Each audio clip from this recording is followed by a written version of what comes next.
The bullet missed Caleb Whitlock's heart by 3 in. Not the first time death had come calling, and certainly not the last.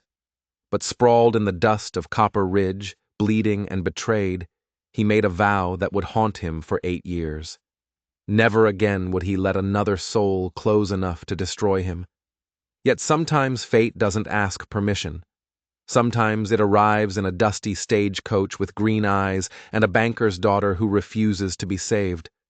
Stay with me until the end of this story and comment the city you're watching from. I want to see how far this tale travels. The high desert wind carried dust and memory in equal measure, both of which Caleb Whitlock had learned to ignore. He sat astride his stallion Ash at the edge of Willow Creek, a town too small to be on most maps and too stubborn to disappear from the ones that mattered. The year was 1875, and the West was still bleeding from wounds that would take generations to heal. Caleb understood wounds. He wore them like other men wore Sunday suits, stitched deep into the fabric of who he'd become. At 34, he looked older. The sun had carved lines around his eyes that spoke of squinting into too many horizons, searching for threats that always seemed to find him first. A scar ran from his left temple to his jaw, a gift from a knife fight in Abilene that he'd won but never forgot. His hands, calloused and scarred, rested easy on the reins. But there was nothing easy about the way he watched the world. Every stranger was a potential threat. Every shadow held a ghost. He'd been in Willow Creek for 3 days, long enough to break 2 horses for the livery stable and earn enough coin to keep moving. That was how Caleb lived now. Always moving, never settling, treating permanence like a disease he'd had once, and survived, but had no intention of catching again. The town itself was unremarkable, a main street of packed dirt flanked by weathered buildings that leaned into the wind like tired old men. The saloon, the mercantile, the bank, the church, all the pieces of civilization arranged in their familiar pattern, as if repetition could somehow tame the wilderness pressing in from all sides. Caleb had seen 100 towns like this one, and he'd forget this one too, just as soon as he collected his pay and pointed Ash toward the next horizon. But fate, that bastard, had other plans. Whitlock. The shout came from outside the livery, where a man in a dusty bowler hat stood beside a stagecoach that had seen better decades. "You're Caleb Whitlock." Caleb turned slowly, his hand instinctively moving closer to the Colt 45 on his hip, not drawing, just acknowledging its presence, the way a man might touch a good luck charm. Depends on who's asking and why they want to know. The man approached with the careful steps of someone who'd learned not to startle armed strangers. He was maybe 50, with the soft hands of a man who worked with papers instead of rope. "Name's Brennan. I run the express office. Got a job if you're interested. Protection detail for a stagecoach run to Copper Ridge. Not interested." Caleb turned back to Ash, checking the saddle cinch with hands that had performed the same motion 10,000 times. "It pays $50. Caleb paused. $50 was 3 months' wages for most cowboys. For riding shotgun to Copper Ridge, that's 2 days through easy country. Why is it worth $50? Brennan glanced around as if the wind might be listening. "Because it ain't easy country anymore. Hadley's gang has hit 3 coaches in the past month. They're getting bolder, hitting closer to town. The passenger I've got needs to reach Copper Ridge, and they need to reach it alive. Find someone else." I tried. Everyone who's got the skill to do it has the sense to say no. Everyone except maybe you. Caleb almost smiled at that. "And what makes you think I don't have sense?" "Because you're still here." Brennan pulled a rolled cigarette from his pocket, lit it with a match struck against his boot heel. "Most men who live the way you do, they're running from something or to something. Either way, they don't stop moving. But you've been here 3 days working for pocket change when you could be 20 man-hours away by now. That tells me you're not running anymore. You're just drifting. And a drifting man might be willing to risk his neck for $50 and something to do. The assessment was accurate enough to be uncomfortable. Caleb had stopped running from his past about 2 years ago, right around the time he realized it would follow him anywhere. Now, he just existed in the space between heartbeats, filling his days with work that required his hands but not his heart. "Who's the passenger?" he asked, surprising himself. "Banker's daughter, Clara Bowmont, coming from St. Louis to visit her father. He owns the first bank of Willow Creek and half the land around it. She's traveling with a companion, supposed to be, but the woman took ill in Denver. Miss Bowmont insisted on continuing alone rather than wait. Her father's worried sick, offered to pay extra for protection." A banker's daughter, Caleb shook his head. "Probably got more luggage than sense and expects to be treated like royalty." "Probably," Brennan agreed. "But she's also Beaumont's only child, and if something happens to her, he'll burn this town down looking for someone to blame. Better it not be us." Caleb studied the stagecoach, a Concord model well-maintained with fresh paint that wouldn't stay fresh for long once the trail got hold of it.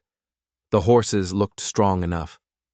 The driver, an old-timer named Silas, who Caleb recognized from around town, sat on the bench, whittling a piece of wood into something that might eventually resemble a horse. "When do we leave?" "Dawn. Tomorrow. That gives you time to get your gear together. Maybe get a decent meal and some sleep." Caleb nodded. "I'll be here." Brennan looked relieved. "Thank you, Whitlock. You're doing this town a service." "I'm doing it for $50. Caleb corrected. "Don't confuse that with service." That night, Caleb sat in the saloon nursing a whiskey and trying to remember the last time he'd agreed to protect someone. 3 years. 4. After Sarah died, after he'd lost everything in a single night of fire and screaming, he'd made himself a promise. Never again would he be responsible for another person's life. Never again would he carry that weight. And yet here he was breaking his own rule for $50, and the vague sense that doing nothing felt worse than doing something. "You're taking the Bowmont job." The statement came from the bartender, a grizzled man named Pike, who seemed to know everyone's business before they did. News travels fast. Small town. Pike refilled Caleb's glass without being asked. "You know what you're getting into? A 2-day ride through country that might have outlaws. I've done worse. I'm not talking about the outlaws." Pike leaned in, his voice dropping. "I'm talking about the Beaumonts. Thomas Bowmont is a hard man. Built his fortune foreclosing on desperate people. He's got enemies, and his daughter arriving here is going to stir up old resentments. Not my problem. I'm just making sure she arrives alive. That's what the last 3 guards said." Pike straightened up, moving down the bar to serve another customer, leaving Caleb with that thought and the burn of whiskey in his throat. Dawn came cold and blue, the kind of morning that made promises it had no intention of keeping. Caleb arrived at the express office to find the stagecoach already loaded, Silas checking the harnesses, while Brennan paced nervously. "She's late," Brennan said, pulling out his pocket watch for what must have been the 10th time. "We should have left 20 minutes ago." "Then we leave 20 minutes late." Caleb swung up onto Ash, checking his rifle, his pistol, the knife in his boot, the familiar ritual of a man who'd learned that survival was in the details.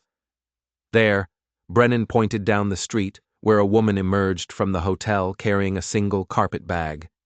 Caleb had expected feathers and frills, the kind of impractical Eastern fashion that had no place in the West. What he got instead stopped his breath for just a moment. Clara Bowmont wore a traveling dress of dark blue wool, practical and well-made, but dusty from the road. Her dark hair was pulled back in a simple bun, and she moved with a purposeful stride that suggested she'd walked longer distances than from a hotel to a stagecoach. But it was her eyes that caught him. Green as spring grass, steady and direct, taking in everything around her with an intelligence that missed nothing. She wasn't beautiful in the fragile, ornamental way that rich men's daughters usually were. She was striking, composed, and there was something in the set of her shoulders that spoke of a woman who'd learned to stand on her own. Miss Beaumont, Brennan rushed forward, taking her bag. I apologize for the early hour. You apologize for nothing, Mr. Brennan. I'm the one who's late. Her voice was clear, educated, but not affected. I hope I haven't inconvenienced anyone. Not at all. Not at all. This is Caleb Whitlock. He'll be your protection on the journey. Clara turned those green eyes on Caleb, and he found himself sitting a little straighter in the saddle despite himself. Mr. Whitlock, I appreciate your service. He touched the brim of his hat, the most acknowledgement he was willing to give. Miss Beaumont, I understand the route may be dangerous. Might be, might not. Either way, you stay in the coach and follow instructions if trouble comes. Something flickered in her eyes. Amusement? Irritation? He couldn't tell. I assure you, Mr. Whitlock, I have no intention of being heroic. Good. Heroes tend to die first. If she was offended by his bluntness, she didn't show it. Instead, she simply nodded and allowed Silas to help her into the coach. Through the window, Caleb could see her settling in, arranging her skirts, pulling out a book from her bag. Not a romance novel or some frivolous thing, he noted, but something that looked like philosophy or history. Try to be pleasant, Brennan muttered to him. She's paying your wages. I'm being paid to keep her alive, not entertained. Caleb turned Ash toward the trail. Let's move. The first day passed without incident, which only made Caleb more tense. The trail wound through scrubland and low hills, following a creek that ran strong with snow melt from mountains still visible in the distance. The landscape was beautiful in the way that dangerous things often are.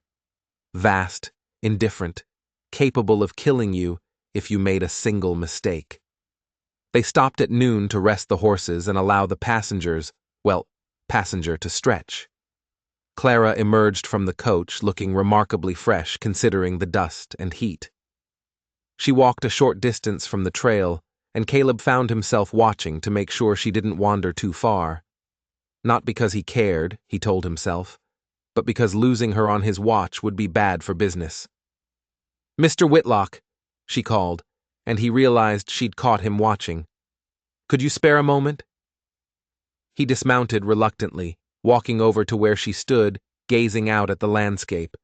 Up close, he could see the fine lines around her eyes, the way her dress showed signs of travel wear. She wasn't as young as he'd first thought, maybe late 20s, old enough to have lived, to have seen things. Ma'am, I wanted to thank you properly without an audience. I know this job must seem beneath someone of your obvious experience, escorting a banker's daughter through what might be empty country. $50 is $50, yes. Well, she smiled slightly. I also wanted to assure you that despite what you might think, I'm not completely helpless. I can ride. I can shoot after a fashion, and I've traveled extensively. If circumstances require it, I won't be a burden. Caleb studied her, trying to reconcile this self-possessed woman with his assumptions about rich men's daughters. Let's hope circumstances don't require it. Indeed. She turned back to the view, and for a moment they stood in silence. Two strangers sharing a patch of earth and nothing else. It's beautiful, isn't it? Harsh, but beautiful. I've missed this, missed it. I grew up here. Well, not here exactly, but in this country. My father moved us to St. Louis when I was 16 for proper education in society. The way she said it made clear what she thought of proper education in society. I've been back west a few times, but never for long. Always visiting, never staying. Why come back now? The question was too personal, but she didn't seem to mind. My father's getting older. He needs family clothes, and I'm all he has. So, here I am, returning to a place I left, and finding it both familiar and foreign. Silas called that the horses were ready, cutting off whatever Caleb might have said in response, which was probably nothing anyway. He wasn't good at conversations that veered into personal territory. Better to keep things professional, distant, safe. They made camp that evening in a grove of cottonwoods near the creek. Caleb set up a cold camp. No fire, no light, nothing to draw attention. Clara accepted this without complaint, eating the jerky and hard attack that Silas offered, and wrapping herself in a blanket against the cooling evening.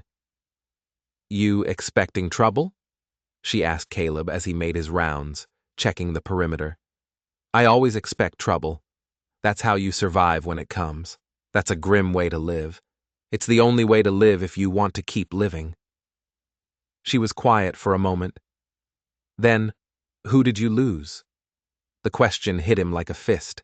He turned, finding her watching him with those green eyes that saw too much. "What?"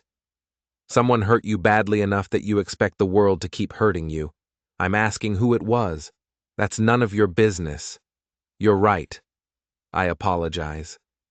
But she didn't look away, and somehow that was worse than if she'd pressed the question. Instead, she simply acknowledged his pain without demanding explanations. And that small act of understanding cracked something in Caleb's carefully maintained walls. He walked away before she could see it happen. The attack came at dawn. Caleb had been awake for an hour, watching the sky lighten from black to gray to pink when he heard it. The sound of horses moving too carefully, trying to be quiet. He was up and moving before conscious thought, grabbing his rifle and moving toward where Silas slept. "Compy coming," he said quietly, and the old driver was awake instantly. Years of frontier living, making him sharp despite his age. "How many?" "Can't tell yet. Get Miss Bowmont ready to move. If shooting starts, you get that coach rolling and don't stop for anything." Inside the coach, Clara was already awake, her eyes alert. "What's happening? Could be nothing. Could be something. Either way, you stay down and you stay quiet." Caleb checked his Colt, spinning the cylinder. "If I tell Silas to run, you don't argue. You don't look back. Understand?" "I understand." Her voice was steady, and he found himself grateful for that. Hysterics would have made everything harder. The riders emerged from the pre-dawn shadows like ghosts becoming solid. 5 of them spread out, rifles across their saddles. They stopped about 50 yards away, close enough to be a threat, but far enough to claim they were just passing through if it came to words instead of bullets. Caleb recognized the setup immediately. These weren't random bandits. They were hunters who'd found their prey. The man in the center walked his horse forward a few steps. He was younger than Caleb expected, maybe 25, with a cruel mouth and eyes that had seen violence and liked it. "Morning, friend. That's a nice coach you're guarding." "Keep riding," Caleb called back, his rifle resting easy but ready. "We've got no quarrel with you." "See? That's where you're wrong." The young man, Hadley, Caleb, assumed based on Brennan's warnings, smiled like a man holding 4 aces. "My quarrel's with what's in that coach, or rather who the coach is carrying U.S. mail, federal offense to interfere." "Is that right?" Hadley looked at his companions who chuckled on cue. "Thing is, I don't see any federal marshals around here. Just you, an old man, and a banker's daughter who's worth more to me than any mail." Inside the coach, Caleb heard Clara's sharp intake of breath as she understood the situation. This wasn't random. They'd been waiting for her specifically. "You've been misinformed," Caleb said, his mind already calculating angles, cover, escape routes. "Nobody here fits that description." "I don't think I have." Hadley's hand moved toward his rifle. "Now, you seem like a reasonable man. So here's what's going to happen. You're going to step aside. We're going to take the young lady for a little conversation with her father about debts and properties and such, and you're going to ride away with your life. Everybody wins except maybe the Bowmonts, but they've had their winning streak long enough." Behind him, Caleb heard the coach door open quietly. "Mr. Hadley." Claire's voice rang out clear and strong, and Caleb cursed under his breath. "I am Clara Bowmont, and I know exactly what this is about. My father foreclosed on your family's ranch last year. You want revenge?" "Smart girl." Hadley's smile widened. "Not just pretty, but smart, too. Makes sense old Thomas would raise a sharp one. Then be smart yourself." Clara stepped out of the coach, and Caleb wanted to shove her back inside, but didn't dare take his eyes off Hadley. Whatever you think taking me will accomplish. It won't. My father doesn't negotiate with criminals, and if you harm me, you'll have every lawman west of the Mississippi hunting you down. Maybe, but sometimes revenge is worth the price. The moment stretched like wire pulled too tight, and Caleb knew it was about to snap. He saw Hadley's eyes flicker toward one of his men, a signal, and that was all the warning he needed. Silas, go. He fired before the words finished leaving his mouth, his bullet taking Hadley's horse in the chest. The animal went down, screaming, throwing its rider, and chaos erupted. Gunfire exploded from both sides. Caleb dropped behind a cottonwood trunk, working his rifle lever, firing, levering, firing again. One of Hadley's men went down. Another's horse bolted. Silas had the stagecoach team moving, but they were panicked by the gunfire, running wild rather than in any controlled direction. Through the dust and smoke, Caleb saw Clara stumble as the coach lurched away from her. She'd been trying to get back inside, but now she was exposed, and one of Hadley's men was bringing his rifle to bear on her. Caleb didn't think. He couldn't afford to think. He just moved. He hit Clara at a dead run, tackling her behind a fallen log as bullets chewed the wood above their heads. She gasped, but didn't scream, and he felt her hands clutching his shirt as he shielded her with his body. "Stay down!" He rose just enough to fire twice more, and another of Hadley's men fell from his saddle. That left 3, and the odds were getting better. But they were still going to lose if this kept up. "The coach," Clara started, "is gone." Silas did what I told him. He ran. "Now shut up and let me think." Ash was 20 yards away, dancing nervously, but trained well enough not to bolt. If Caleb could reach him, they could run. But that meant crossing open ground while men with rifles tried to kill them, and doing it while protecting someone who'd never been in a gunfight before. Another bullet struck the log, sending splinters flying. Clara flinched, but still didn't panic, and Caleb found himself grudgingly impressed. Most civilians froze or fell apart under fire. She was scared. He could feel her trembling against him, but she was functional scared, not paralyzed scared. "Listen to me," he said, his mouth close to her ear so she could hear him over the gunfire. "When I say run, you run for that black horse. Don't think, don't look back, don't stop, just run. I'll be right behind you. They'll shoot us. They're going to shoot us anyway. At least this way we're moving." He checked his ammunition. 4 rounds left in the rifle, 6 in his Colt. Not enough for a prolonged fight. On 3, 1. Wait. She grabbed his arm. "Let me distract them first." "What?" "No." But she was already moving, rising up just enough to shout, "I surrender. Don't shoot. I'm coming out." It was insane. It was also brilliant. For just a moment, Hadley's remaining men hesitated, rifles lowering slightly as they tried to see if she was serious. That moment was all Caleb needed. "Run!" He rose and fired, emptying his rifle in a pattern that forced the outlaws to seek cover. And then Clara was up and running, her skirts hiked up, legs flashing as she sprinted for Ash. Caleb was right behind her, grabbing her around the waist and throwing her up onto the saddle before vaulting up behind her. A bullet sang past his ear. Another struck Ash's flank, making the stallion rear, but Caleb held on, wheeling the horse around and kicking him into a gallop. Clara clung to the saddle horn as they thundered away. More bullets following, but none finding their mark. They rode hard for 3 miles before Caleb finally slowed Ash to a walk. The stallion's sides heaving, foam flecking his mouth. Behind them, the gunfire had stopped. Either Hadley's gang had given up the chase, or they were following more carefully. "Are you hit?" Caleb asked, his hands checking Clara for wounds, even as his eyes scanned the terrain for threats. No, I don't think so." She was shaking now, the adrenaline wearing off, reality setting in. "Are you?" He hadn't even thought about it, but now that she asked, he felt the burn along his ribs where a bullet had creased him. Not deep, not serious, but bleeding enough to be a problem later. "I'm fine. You're not fine. You're bleeding. I said I'm fine." He reined Ash to a stop, listening. Nothing. Just wind and distance and the hammering of his own heart. We need to find cover, rest the horse, figure out where we are. What about the coach? What about Silas? If he's smart, he kept running until he hit Copper Ridge. If he's not. Caleb didn't finish the thought.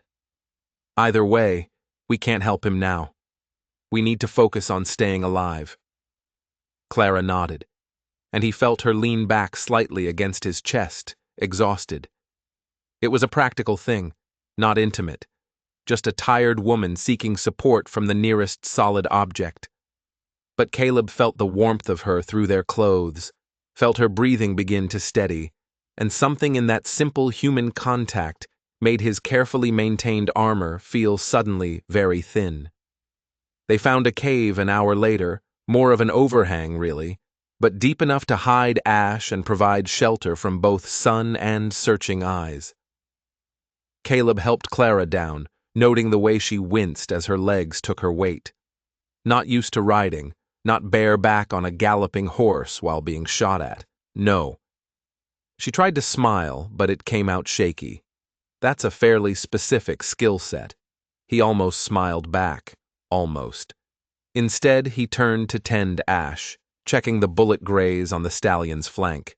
Superficial, thank God. The horse had saved their lives. The least Caleb could do was make sure he'd survive to do it again. Let me see your wound. He turned to find Clara standing behind him, her carpet bag in hand. She'd somehow managed to grab it during the chaos. It's nothing. It's bleeding through your shirt. Let me see it. There was steel under the polite request, the kind of determination that said she'd keep arguing until she won. Caleb found himself pulling off his shirt before he'd consciously decided to comply. Clara's intake of breath was sharp when she saw the wound, a deep crease along his ribs, still oozing blood.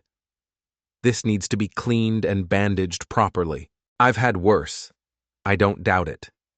She pulled supplies from her bag, clean cloth, a small bottle of whiskey, needle, and thread. Prepared, he thought. Not just some pampered banker's daughter playing at adventure. This is going to hurt. Everything hurts. But when she poured the whiskey over the wound, he hissed through his teeth, his hand involuntarily gripping her wrist. Sorry. Her voice was gentle, but her hands kept working, cleaning the wound with practiced efficiency. Where did you learn field medicine? The war after when the dying didn't stop, just because the shooting did. The memory came with old ghosts, field hospitals screaming, the smell of gangrene and death. You learn or you watch people die from things that shouldn't kill them. I learned from my mother, Clara said, threading the needle. She was a doctor's daughter, believed women should know practical medicine, scandalized half of St. Louis society by teaching me to stitch wounds and set bones instead of needlepoint and watercolors. The needle pierced his skin, and Caleb watched her face rather than the wound. She was concentrating, her green eyes focused, her lower lip caught between her teeth. There was something intimate about the moment. Her hands on his bare skin, the quiet of the cave, the shared understanding that violence had brought them to this strange place of trust. Why did you step out of the coach? He asked suddenly. You could have stayed hidden, stayed safe. Would it have mattered? She tied off a stitch, started another. They knew I was there, and I thought foolishly, perhaps, that I could talk sense into them. You can't talk sense into men like Hadley, they're past sense, past reason. All they understand is taking what they think they're owed. Like my father took their ranch. I don't know anything about that, but you can guess. She tied off the final stitch, began wrapping the wound with clean cloth. My father isn't a cruel man, but he's a hard one. He forecloses when people can't pay because that's business. He doesn't see the families, the histories, the land that's been worked for generations. He just sees numbers and contracts in the law. And I see both sides and understand neither is completely wrong or right, but that doesn't make it easier. She finished bandaging him, her fingers lingering for just a moment on his skin before she pulled away. There. Try not to get shot again. I'll do my best. He pulled his shirt back on, wincing as the fabric scraped against the wound. Thank you. You saved my life. It seems only fair I help save yours. She settled back against the cave wall, exhaustion finally winning. What do we do now? We wait until dark, then we move. Copper Ridge is maybe 20 miles northeast. If we're careful, avoid the main trail. We can make it in 2 days. 2 days? She closed her eyes. My father must be frantic. He'll know you're alive if the coach made it to town. Silas will tell him what happened. And if the coach didn't make it, Caleb didn't answer that because there wasn't a good answer. Either Silas had escaped and they were expected, or he hadn't, and they were on their own in hostile country, with men hunting them. Neither option was comforting.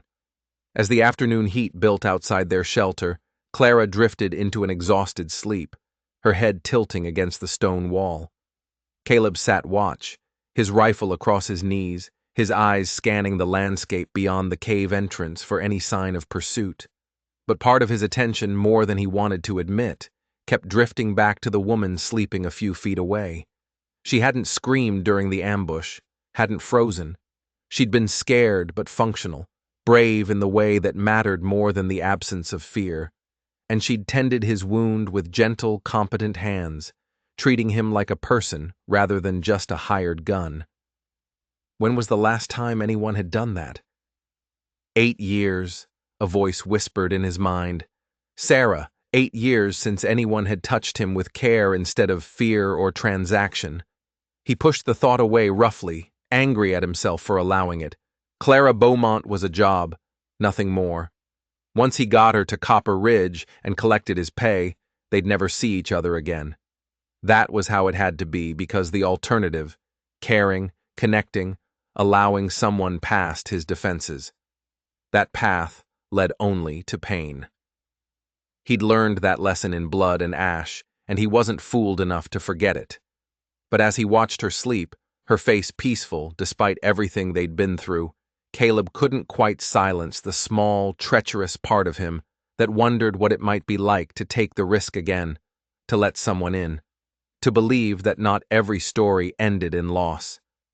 Outside, the sun continued its arc across a merciless sky, and somewhere behind them, men with guns and grievances searched for their trail.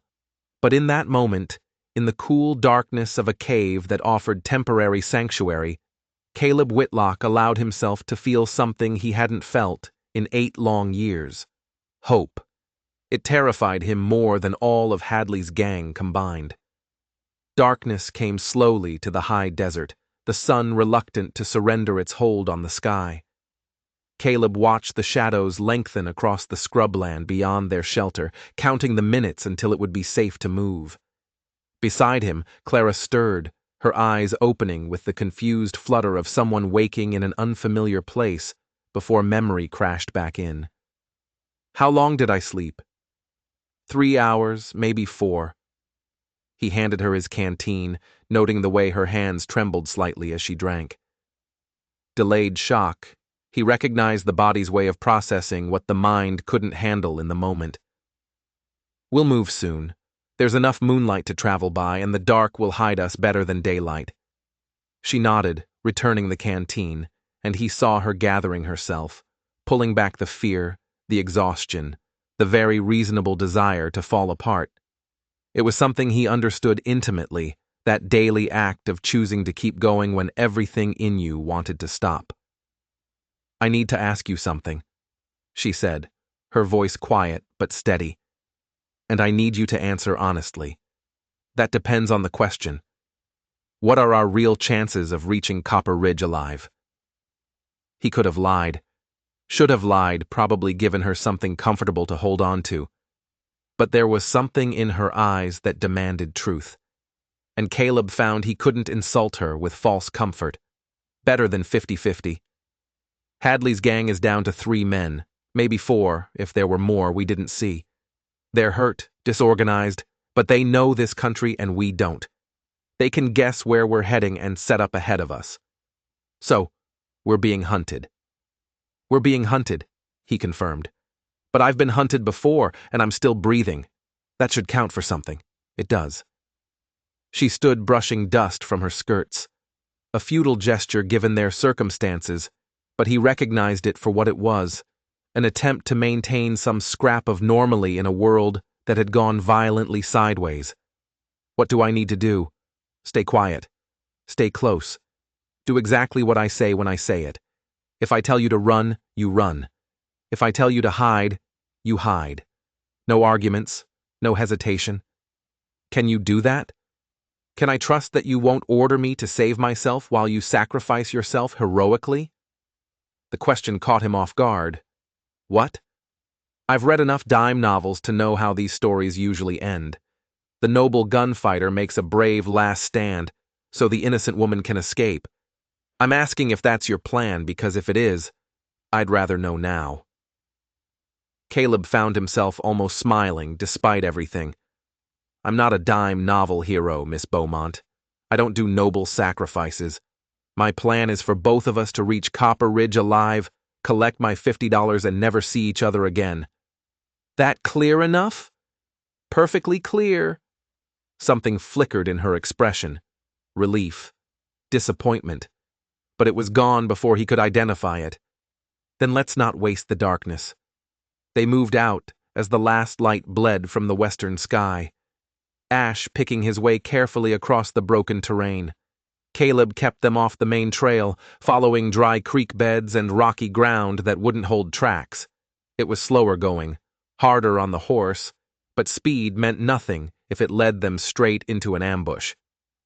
Clara rode in front of him, her back pressed against his chest out of necessity rather than choice. Two people on a horse built for one left no room for modesty.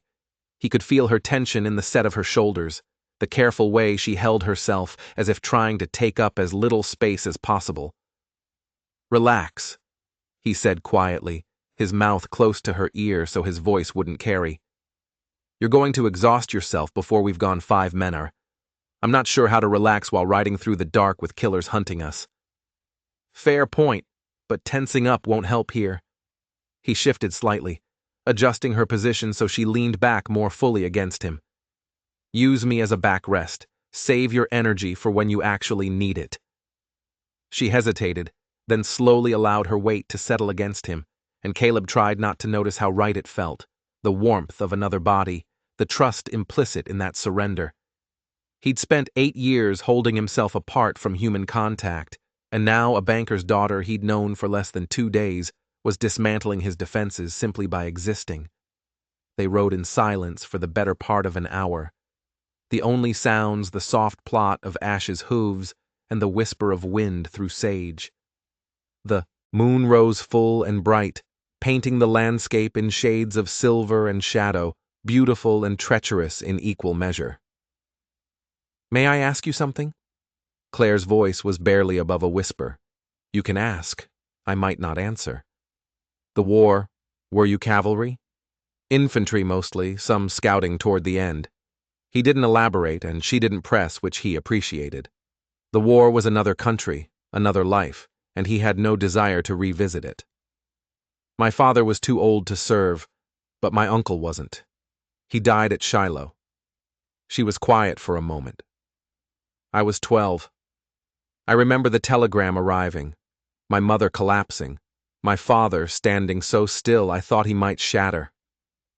Death came to our door dressed in official words on yellow paper, and nothing was ever quite the same after. No, Caleb agreed softly. It never is. Is that when you learn to expect the worst from the world? The war? The war taught me how to survive it. Life taught me to expect the worst. He felt her shift slightly, turning her head as if trying to see his face in the darkness. People you love die. Everything you build gets torn down. The only constant is loss, so you either make peace with that or you let it destroy you. That's a bleak philosophy. It's an honest one, but not complete, she said. And there was something gentle in her voice that made his chest tighten. Because if loss was truly the only constant, you wouldn't still be here. You would have given up, stopped fighting, let the darkness win. But you're still riding, still protecting, still choosing to save lives, even when you claim not to care. That has to count for something. Caleb had no answer for that, so he said nothing, and Clara mercifully let the silence stand. But her words burrowed into him like splinters, small and sharp, and impossible to ignore. They stopped near midnight at a place where a spring fed a small pool surrounded by cottonwoods. While Ash drank gratefully, Caleb scouted the perimeter, checking for signs of other travelers. Nothing.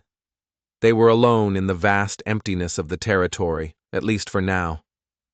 "We'll rest here for a few hours," he said, returning to where Clara sat on a fallen log, rubbing her legs. "Sleep if you can. We'll move again before dawn. Will you sleep? Someone needs to keep watch. Then wake me in 2 hours and I'll take a turn. You can't stay awake forever. I've done it before, and I'm sure it nearly killed you." She stood moving closer, and in the moonlight her eyes were dark and serious. "I meant what I said earlier, Mr. Whitlock. I'm not helpless, and I won't be treated as cargo to be delivered. If we're going to survive this, we do it as partners, which means sharing the burden. So wake me in 2 hours or I'll wake myself and be cross with you for treating me like I'm made of porcelain." He found himself wanting to smile again, something she seemed to provoke with alarming regularity. "You always this stubborn?" "My father would say I'm twice as stubborn as this on a good day." She settled back against the log, wrapping her arms around herself against the cooling night. 2 hours, Mr. Whitlock. I mean it. Caleb, he said, surprising himself. If we're partners, you might as well use my name. Caleb, she repeated, and something about hearing his name in her voice made him feel seen in a way he hadn't felt in years. "Then you should call me Clara. Miss Bowmont seems rather formal for people who've been shot at together." He nodded, then moved away to take up position where he could watch the approaches. Behind him, he heard Clara settling in, her breathing gradually evening out as exhaustion pulled her under. He should have felt relieved. One less thing to worry about while she slept. Instead, he felt the absence of her voice like a physical thing, and that realization troubled him more than Hadley's gang ever could. True to his word, he woke her 2 hours later. She came awake instantly, alert in the way of people who'd learned not to trust deep sleep. Anything? Quiet. Too quiet, maybe. But that could just be the hour. He handed her his rifle. "Wake me if you see or hear anything that doesn't belong. And Clara, if trouble comes and you can't wake me fast enough, you get on that horse and you ride. Don't wait. Don't hesitate. Just go. We've already had this conversation. We're having it again. I mean it. So do I." She checked the rifle with hands that knew their way around firearms, and he filed that information away with everything else he was learning about her. No heroic sacrifices, remember? We both get out, or neither of us does. That was the agreement. I don't remember agreeing to that. Then consider it a unilateral amendment to our contract. She smiled slightly, and even in the darkness, he could see the steel beneath the gentleness. "Now go to sleep before you fall over, Caleb. I've got watch." He wanted to argue, but found he lacked the energy. The day had been long and violent, and his body was demanding rest, whether his mind agreed or not. He lay down on the hard ground, his coat rolled under his head as a pillow, and closed his eyes.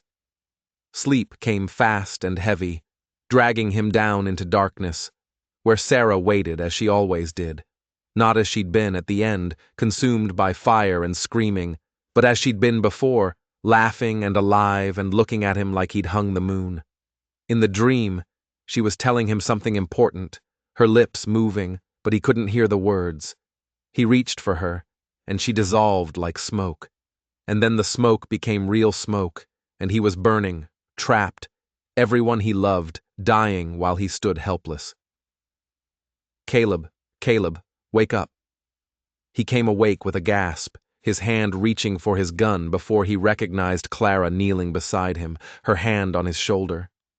The sky was lightening in the east. Not yet dawn, but close enough. "You were dreaming," she said softly. "Bad one," from the sound of it. He sat up, rubbing his face, trying to scrub away the images that clung like cobwebs. "How long was I out?" 4 hours. "I let you sleep longer than we agreed." She held up a hand as he started to protest. "Before you get angry, nothing happened. No signs of pursuit, no trouble. You needed the rest more than we needed to move in the dark." He should have been angry, should have reminded her that his orders were meant to keep them alive. But looking at her face in the pre-dawn light, tired but resolute, concerned but not pitying, he found he couldn't muster the energy for anger. "The dream," she said, settling beside him. "Do you have it often?" "That's personal, so is watching someone fight demons in their sleep." She was quiet for a moment. "Then you don't have to tell me details. But I want you to know that I understand nightmares. I understand the way the past refuses to stay buried. And if talking helps, I'm willing to listen." "Why?" The question came out harsher than he intended. "Why do you care?" "Because you saved my life yesterday. Because you're trying to save it again today. Because despite your best efforts to convince everyone you're nothing but a hired gun with no feelings, I can see you're carrying weight that's crushing you." She met his eyes steadily. "And because someone should care, Caleb, everyone deserves that much." Something in her words cracked the last of his defenses, and before he could stop himself, he was talking. "Her name was Sarah, my wife. We had a house outside Abilene, small place, nothing fancy, but it was ours. She was pregnant, 6 months along. We were going to name him Thomas if it was a boy, Elizabeth if it was a girl." The words came like blood from a wound, painful, but necessary. "There was a fire started in the barn, spread to the house. I was in town buying supplies. By the time I got back, he didn't finish. Couldn't finish. But Claire's hand found his, her fingers threading through his, and that simple contact gave him the strength to continue. I got there in time to hear her screaming, in time to try to get inside and fail, in time to watch the roof collapse and know that everything I loved was gone." His voice was flat, emotionless, because that was the only way to say these words without breaking. "The doctor said she probably died of smoke before the flames reached her. Said it like that was supposed to be a comfort, like there's a good way to lose everything." "There isn't," Clara said quietly. "Loss is loss, and grief is grief, no matter the manner of it." "I'm so sorry, Caleb. It was 8 years ago. I should be over it by now." "That's not how grief works. It's not something you get over like a cold or a broken bone. It's something you learn to carry. And some days, it's heavier than others." She was still holding his hand, and he found he didn't want her to let go. "Is that why you don't let people close? Why you keep moving, never staying? If you don't get close, you can't lose them." Simple math. It's not math. It's running. And eventually you run out of places to go, Caleb.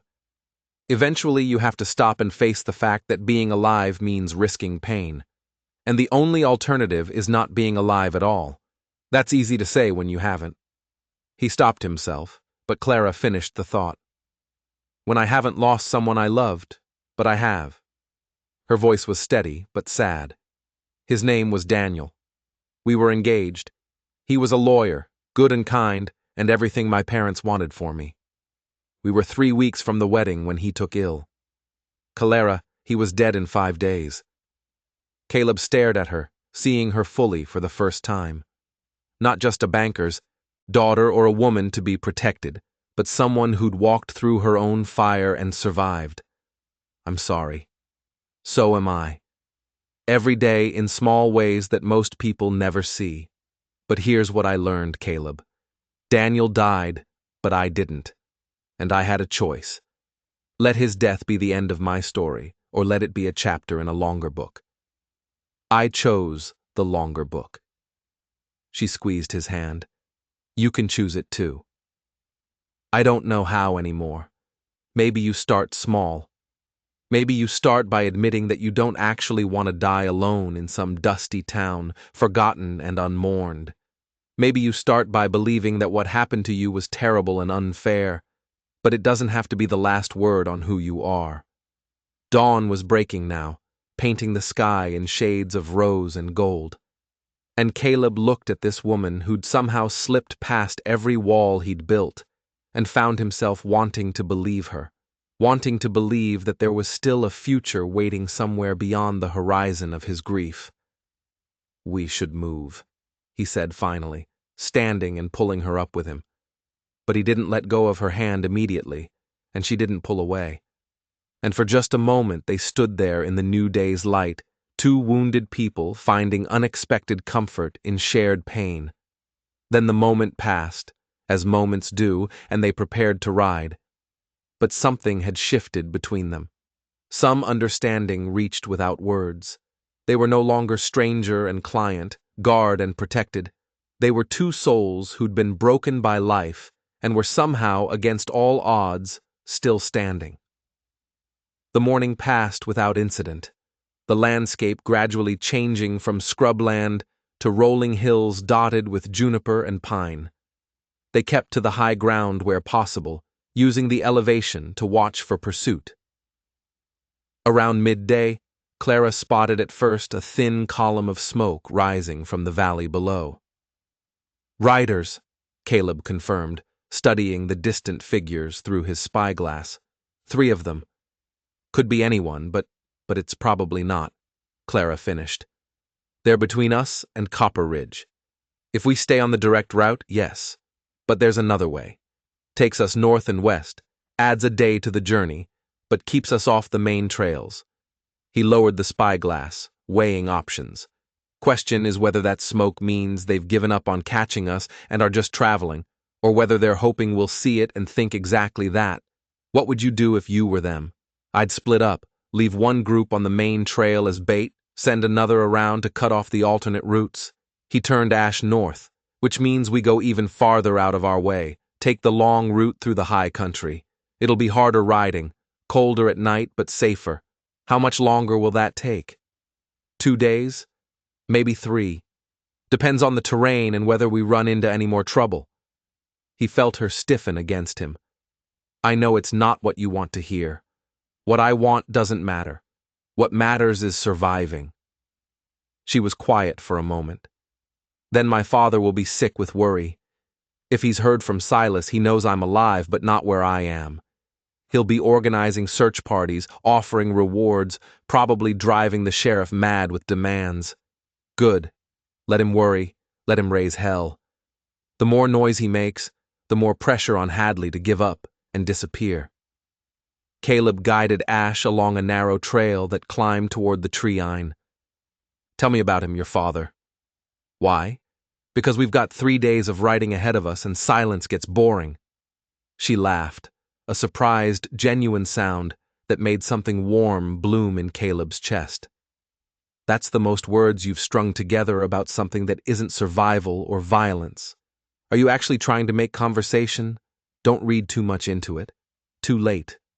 But she settled more comfortably against him and began to talk. "My father is complicated. He grew up with nothing. Literally nothing. His parents died when he was 8, and he spent the next 10 years working whatever jobs he could find, sleeping in barns, going hungry more often than not. He pulled himself up through sheer will and ruthless determination. That explains the reputation. It does. He sees business as war, and in war you don't show mercy to your enemies. The problem is, he sometimes forgets that not everyone who can't pay their debts is an enemy. Some of them are just people who got unlucky." She sighed. "I've tried to talk to him about it, but it's like talking to stone. He believes that if he could survive and succeed, anyone can.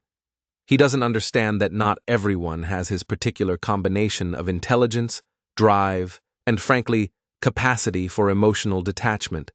But you love him anyway." "I do. He's my father. And beneath the hard businessman, there's a man who read me stories every night when I was little." Who taught me to ride and shoot and think for myself, who mourned my mother with a grief that nearly broke him and channeled it into making sure I'd never be helpless or dependent. Her voice softened. He made me strong, even if he did it in ways that scandalized polite society.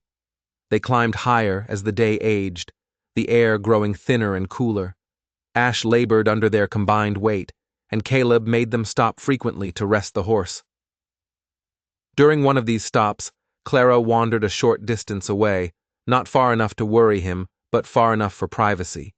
When she returned, her face was troubled. "What is it?" "I was thinking about the Hadleys, about the fact that my father's business decisions created men angry enough to try to kill me." She sat on a rock looking out at the vista of mountains and valleys stretching endlessly before them. "Does that make me complicit? If I benefit from his wealth, knowing how he obtained it?" "You're asking the wrong person. I'm not a philosopher. You're a person who's lived and seen things. That counts for something." She looked at him. "When you were a soldier, did you ever question the orders you were given, the causes you were fighting for?" Caleb was quiet for a long moment, memories rising like ghosts every day, especially toward the end when it was clear we were losing and the dying seemed pointless. But questioning and refusing are different things. "I followed orders because not following them would have gotten me and everyone I served with killed. I did what I had to do to survive, and I've spent the years since trying to figure out if that makes me a coward or a pragmatist." "Neither," Clara said firmly. "It makes you human. We're all just trying to survive in a world that's often cruel and rarely fair. The best we can do is try to be better than our worst choices and live with the fact that we'll never be as good as our best intentions. That's a charitable view. It's a realistic one." She stood, brushing dust from her skirts again, that habitual, futile gesture. "I can't change what my father did to the Hadleys. I can't undo their anger or give them back their land. But I can choose what kind of person I'm going to be going forward. I can choose to see people instead of just numbers. To understand that poverty isn't always a moral failing and wealth isn't always earned through virtue. Your father knows you think this way. He knows. We fight about it regularly." She smiled slightly. "I inherited his stubbornness, which he loves and hates in equal measure. He wanted me to marry well, settle into society, be a credit to his name. Instead, I started working at a charity hospital in St. Louis, tending to people who couldn't afford real doctors." He was furious. "Why?" "Because Bowmonts don't soil their hands with other people's problems. Because it was beneath our station. Because—" She paused, her voice breaking slightly. "Because after Daniel died, I couldn't just go back to tea parties and gossip. I needed to do something that mattered, something that helped. The hospital gave me that." Caleb found himself understanding perfectly. After Sarah, after the fire, he'd thrown himself into work, any work, dangerous work, because stillness meant thinking, and thinking meant drowning. Your father came around eventually. Not entirely, but he loves me enough to let me make my own mistakes, as he calls them." She turned to face him fully. "That's why I was coming to Copper Ridge. He's offered me a position at his bank handling loans and assessments. He thinks I'll apply woman's intuition to reading borrowers. I think he's hoping proximity will cure me of my charitable impulses." "Will it?" "No, but I'll take the position anyway because I've learned you can do more good from inside a system than outside it, even if it means compromising sometimes." She met his eyes. "Does that make me a hypocrite?" "It makes you practical. There's nothing wrong with that." They remounted and continued their journey into the high country, where pine forests, thick with shadow, offered cover, but also concealment for anyone tracking them. Caleb's tension ratcheted up with every mile. His senses stretched taut, listening for the snap of a twig or the whinny of a horse that would signal an ambush. But the forest remained quiet, except for wind in the branches and the occasional cry of a hawk overhead. As afternoon faded toward evening, they found a clearing beside a stream, sheltered on three sides by rock outcroppings that would make approach difficult. "We'll camp here," Caleb decided, helping Clara down. "Cold camp again. No fire. I'm getting used to it." She stretched, wincing, though I'm not sure I'll ever get used to riding double. Better than walking. True. She knelt by the stream, splashing water on her face, and Caleb found himself watching her with something dangerously close to affection. She'd been through hell in the past 2 days, ambushed, shot at, forced to flee through wilderness with no guarantee of survival, and she hadn't complained once, hadn't fallen apart or demanded special treatment or blamed him for the situation. Sarah had been like that too. He remembered, steady in crisis, refusing to be diminished by hardship. It was one of the things he'd loved most about her, that core of strength that no adversity could break. The memory didn't hurt quite as much as it usually did, and that realization brought its own complicated mixture of guilt and relief. Caleb. Clara's voice pulled him back to the present. "You were far away just then. Sorry. Thinking about your wife." He should have been surprised that she'd guessed, but somehow he wasn't. Clara saw too much, understood too much. It should have bothered him. Instead, it felt almost comfortable. Yeah, realizing that remembering her doesn't have to hurt as much as it has been. That maybe he stopped, unsure how to finish. That maybe grief can coexist with other feelings, Clara suggested gently. That remembering the dead doesn't mean forgetting to live. Something like that. She smiled, sad and knowing and kind. "I'm glad. She wouldn't want you to spend the rest of your life in the dark, Caleb. No one who truly loved you would want that. You sound certain. I am, because I know if Daniel could see me now, you'd want me to be happy, to find love again, if I'm lucky, to live fully instead of just existing." She came to sit beside him on the rock where he'd settled. "The dead release us, Caleb. We're the ones who insist on staying trapped." They sat in companionable silence as darkness gathered, and Caleb felt something shifting inside him, something that had been frozen for 8 years, beginning finally to thaw. It was terrifying and exhilarating in equal measure, this feeling of possibility, of a future that might hold more than just survival. "Tell me about Copper Ridge," he said, eventually. "What are you walking into when we get there?" Claire considered the question. A small town trying to become a bigger town mostly.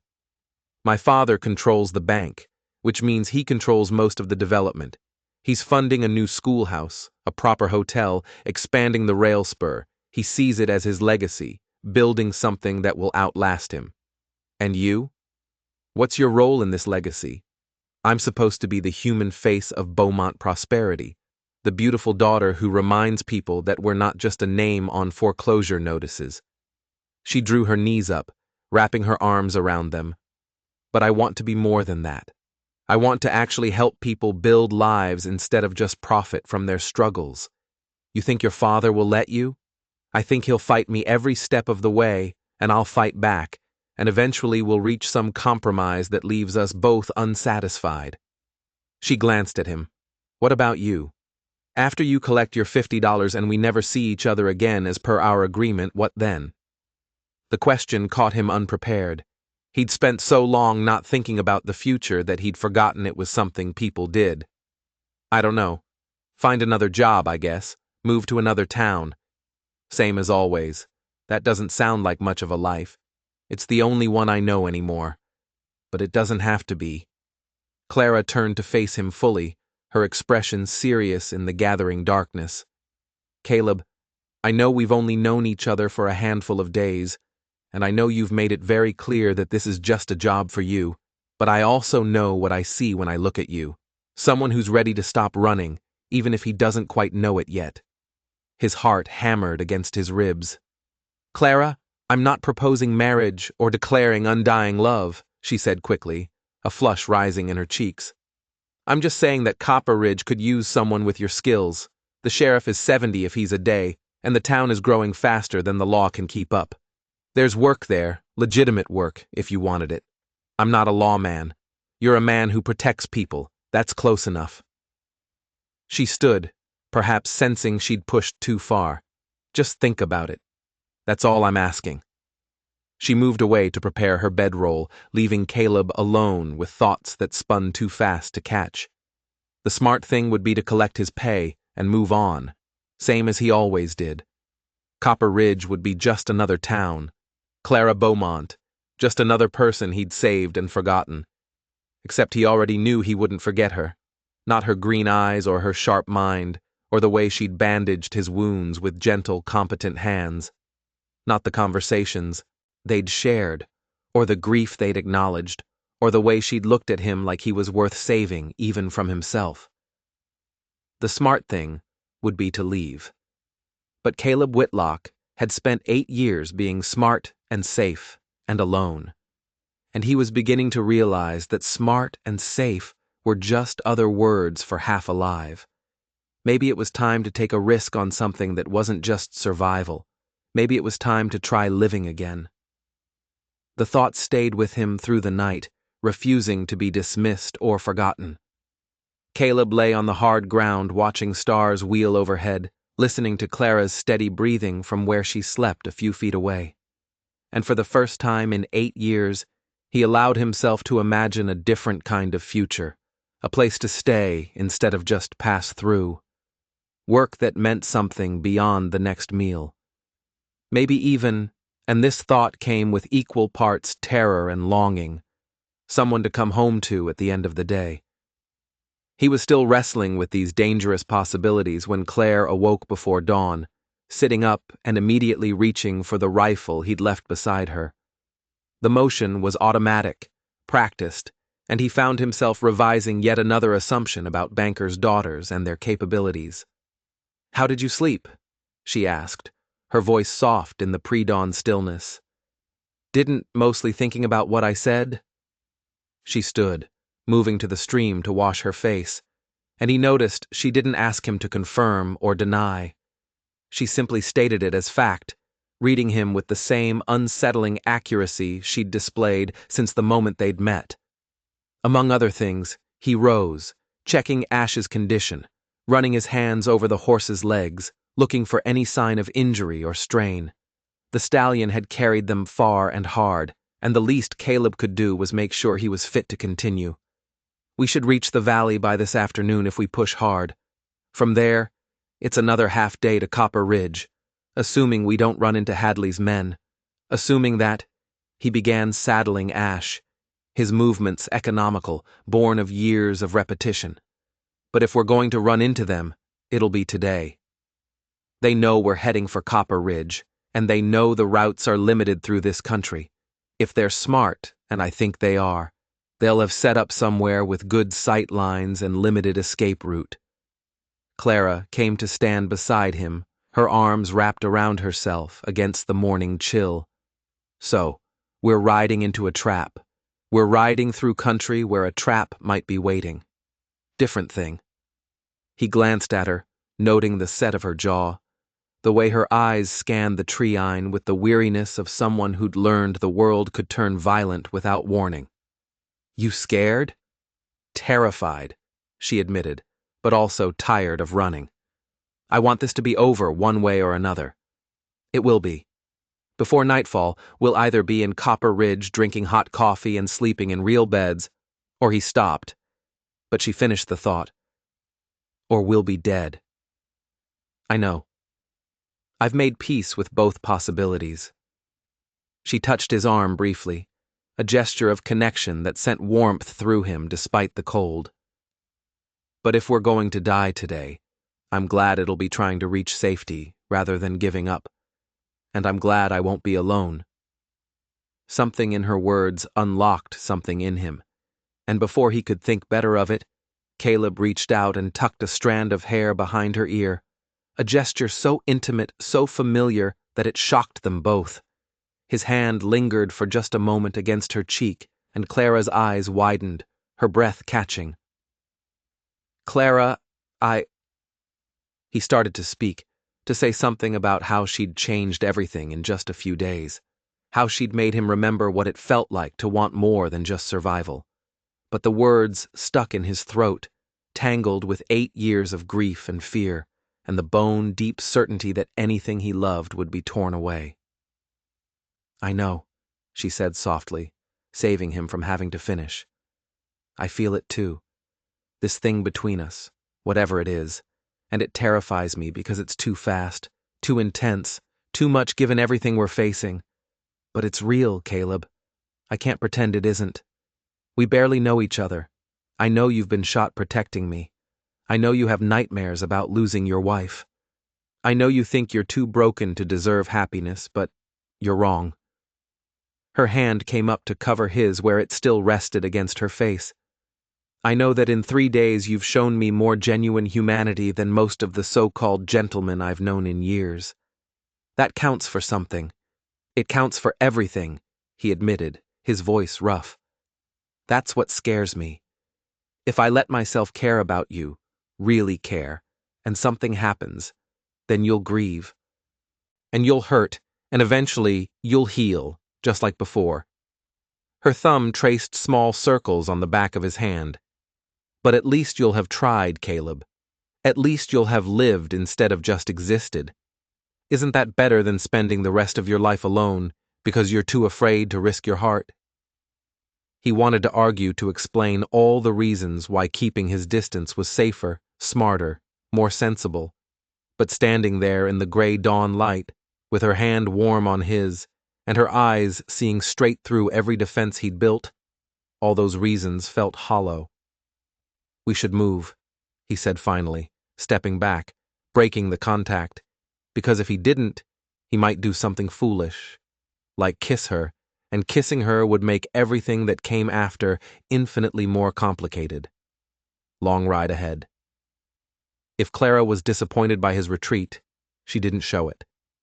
She simply nodded and prepared to mount, accepting his help up onto Ash, with a grace that suggested she understood the delicate dance they were performing, moving closer while pretending to maintain distance, acknowledging feelings while refusing to act on them until survival was less uncertain. They rode through the morning as the sun climbed higher and the forest began to thin, giving way to more open country studded with rock formations that looked like ancient giants frozen mid-stride. The landscape was beautiful and treacherous in equal measure, offering both cover and countless places for ambush. Around midday, Caleb reined Ash to a stop on a ridge overlooking a narrow valley. Below them, a trail cut through the valley floor, following a creek that sparkled in the sunlight. It was the most direct route to Copper Ridge, and also the most dangerous. "What do you see?" Clara asked, following his gaze. "Too many places to hide. That rock outcropping on the left, the trees clustered on the right. Even the creek itself is deep enough to provide cover." He pulled out his spyglass, scanning methodically. "If I were setting an ambush, this is where I'd do it. So, we go around. Going around adds hours, maybe another full day, and they might have people watching the alternate routes too." He lowered the spyglass, weighing options that all carried risk. "We could wait until dark, try to slip through under cover of night, or we could just ride through and dare them to try something." Claire's voice was steady, but he felt the tension in her body where she pressed against him. "They don't know we're aware they might be waiting. That gives us some advantage. It gives us the advantage of not being surprised. Doesn't help much when bullets start flying. Then what do you suggest?" Caleb studied the valley, his mind running through scenarios, calculating odds, trying to find the option that kept them both breathing. "We go through, but we go smart. I'll ride down first alone. If they're waiting, they'll show themselves when they see I don't have you with me. That'll give you time to absolutely not." Clara's voice was sharp. "We've been through this, Caleb. We're not splitting up and you're not sacrificing yourself so I can escape. Whatever happens, we face it together. That's not tactical. That's emotional. It's both." She twisted in the saddle, forcing him to meet her eyes. "And you can argue all you want about strategy and survival, but I'm not budging on this. We ride together or we don't ride at all." He wanted to be angry with her for being stubborn, for refusing to accept the smart play. But looking at her face, fierce and determined and absolutely unwilling to compromise, he found he couldn't muster the anger. Instead, he felt something dangerously close to pride. "You're going to get us both killed with this partnership nonsense." "Maybe, but at least we'll die with our principles intact," she smiled slightly. "Besides, you're the one who said you always expect trouble, so expect it now and plan accordingly." He shook his head, but found himself planning anyway, his tactical mind adapting to the constraint of keeping them together. "All right, we go through fast, but not so fast we look like we're running. I'll keep Ash to the right side of the trail where we've got better sight lines and quicker access to cover. If shooting starts, I put you behind that boulder there." He pointed to a massive rock formation about halfway through the valley, "and I'll deal with the shooters. And if there are too many for you to deal with alone, then you use that shooting skill you mentioned and you help." "But Clara," he turned to face her fully, "if I tell you to run, if things go completely sideways, you have to promise me you'll try. Not for me, for yourself. Your father needs you. The people you want to help in Copper Ridge need you. Don't throw your life away for pride." She was quiet for a long moment, and he could see the internal struggle playing out across her face. Finally, she nodded. "I promise I'll try, but I'm also promising that I'll do everything I can to make sure it doesn't come to that." It wasn't the unconditional agreement he'd wanted, but it was all he was going to get. He turned Ash toward the valley trail, every sense on high alert, his hand resting on his rifle, ready to draw and fire in one smooth motion if needed. They descended slowly, and with each step, Caleb felt the weight of unseen eyes, the crawling sensation between his shoulder blades that told him they were being watched. The valley was too quiet. No birds, no small animals rustling in the brush, just the sound of Ash's hooves and the murmur of the creek. They were halfway through when he saw it, a flash of sunlight on metal from the rocks on the left, there and gone in an instant. His hand tightened on the rifle, and Clara must have felt the change in his posture because she went very still against him. "They're here," he said quietly. "When I move, you hold on tight and don't let go no matter what happens." Caleb. The shot came before she could finish, the crack of a rifle echoing off the valley walls. The bullets struck a rock 3 FT to their right, sending stone chips flying, a warning shot not meant to kill. Whitlock. The shout came from the rocks, and Caleb recognized Hadley's voice. That's far enough. Caleb reined Ash to a halt, his mind already calculating distances, angles, odds. 3 men that he could see, probably more hidden. Bad odds, but not impossible. "Let us pass, Hadley. This doesn't have to end in more blood." "Oh, but it does." Hadley stepped out from behind cover, rifle trained on them, and Caleb could see the rage burning in the young man's eyes. "See, you killed 2 of my boys back at that ambush. Good men, friends. That's a debt that needs paying. They tried to kidnap a woman. They got what they earned. They got what your bullets gave them." Hadley moved closer, and Caleb saw 2 more men emerge from cover, flanking them. "Now here's what's going to happen. The girl comes with us. We have a conversation with her father about restitution. You ride away and live to see another sunrise. Fair trade. Not happening." Caleb's voice was flat. Final. "Find another way to settle your grievance with Bowmont. There is no other way." Hadley's control slipped, revealing the desperation beneath the bravado. "He took everything from us. Our land, our livelihood, our family home that we'd worked 3 generations to build. My mother died of shame, couldn't bear the humiliation of being turned out. My father drank himself to death within a year. So yeah, Whitlock. I think taking his precious daughter and making him feel a fraction of what he made us feel is pretty damn fair." Behind him, Caleb felt Clara straighten. "Mr. Hadley, I can't change what my father did to your family. But taking me won't bring your parents back. It won't restore your land.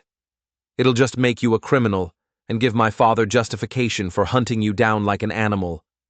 Is that really how you want your family's story to end? Our story ended when your father signed those foreclosure papers. But there was something in Hadley's voice now. Doubt, or maybe just exhaustion. You don't get it, Miss Bowmont. You probably never had to worry about where your next meal was coming from, or how you'd survive the winter. You've lived your whole life wrapped in money we helped provide through our mortgage payments.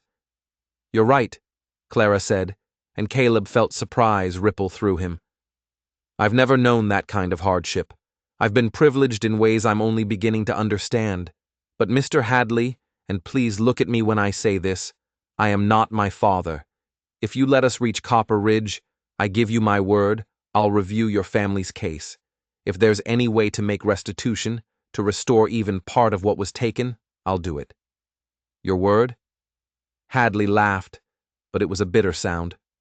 Why would I trust the word of a Bowmont? Because I'm all you've got, Claire replied simply. You can take me now, hold me for ransom, and probably get nothing but a manhunt that ends with you dead or in prison. Or you can take a chance that I mean what I say, that I'm different from my father, that there might be a way forward that doesn't end in more death. It's your choice, Mr. Hadley. Choose vengeance or choose hope. The valley fell silent, except for the creek's murmur and the whisper of wind through sage. Caleb's finger rested on the rifle trigger, ready to move if Hadley's answer was bullets instead of words. He could feel Clara's heartbeat through her back, fast but steady. Could feel the courage it took for her to offer mercy to men who'd tried to kill her. Hadley's rifle wavered just slightly, and Caleb saw the young man's resolve cracking. But then one of his companions, a hard-faced man with a scar across his throat, spat into the dust. This is whore-hit, Marcus. We came here for justice, not to listen to pretty speeches from some rich girl who thinks words fix everything. Shut up, Cole, Hadley said, but there was no force behind it. No, I won't shut up. We've been riding for days, lost good men. All for what? So you can get soft because she's pretty and talks nice.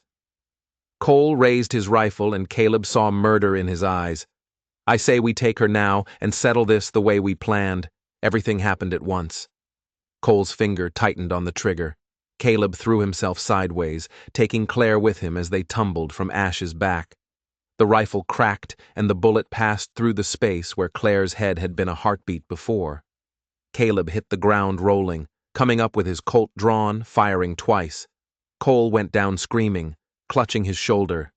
Then the valley erupted in gunfire. Hadley and his remaining man were shooting, but shooting wild, caught off guard by how fast everything had gone to hell. Caleb grabbed Claire's arm and hauled her behind the boulder he'd marked earlier, bullets chewing the ground around them.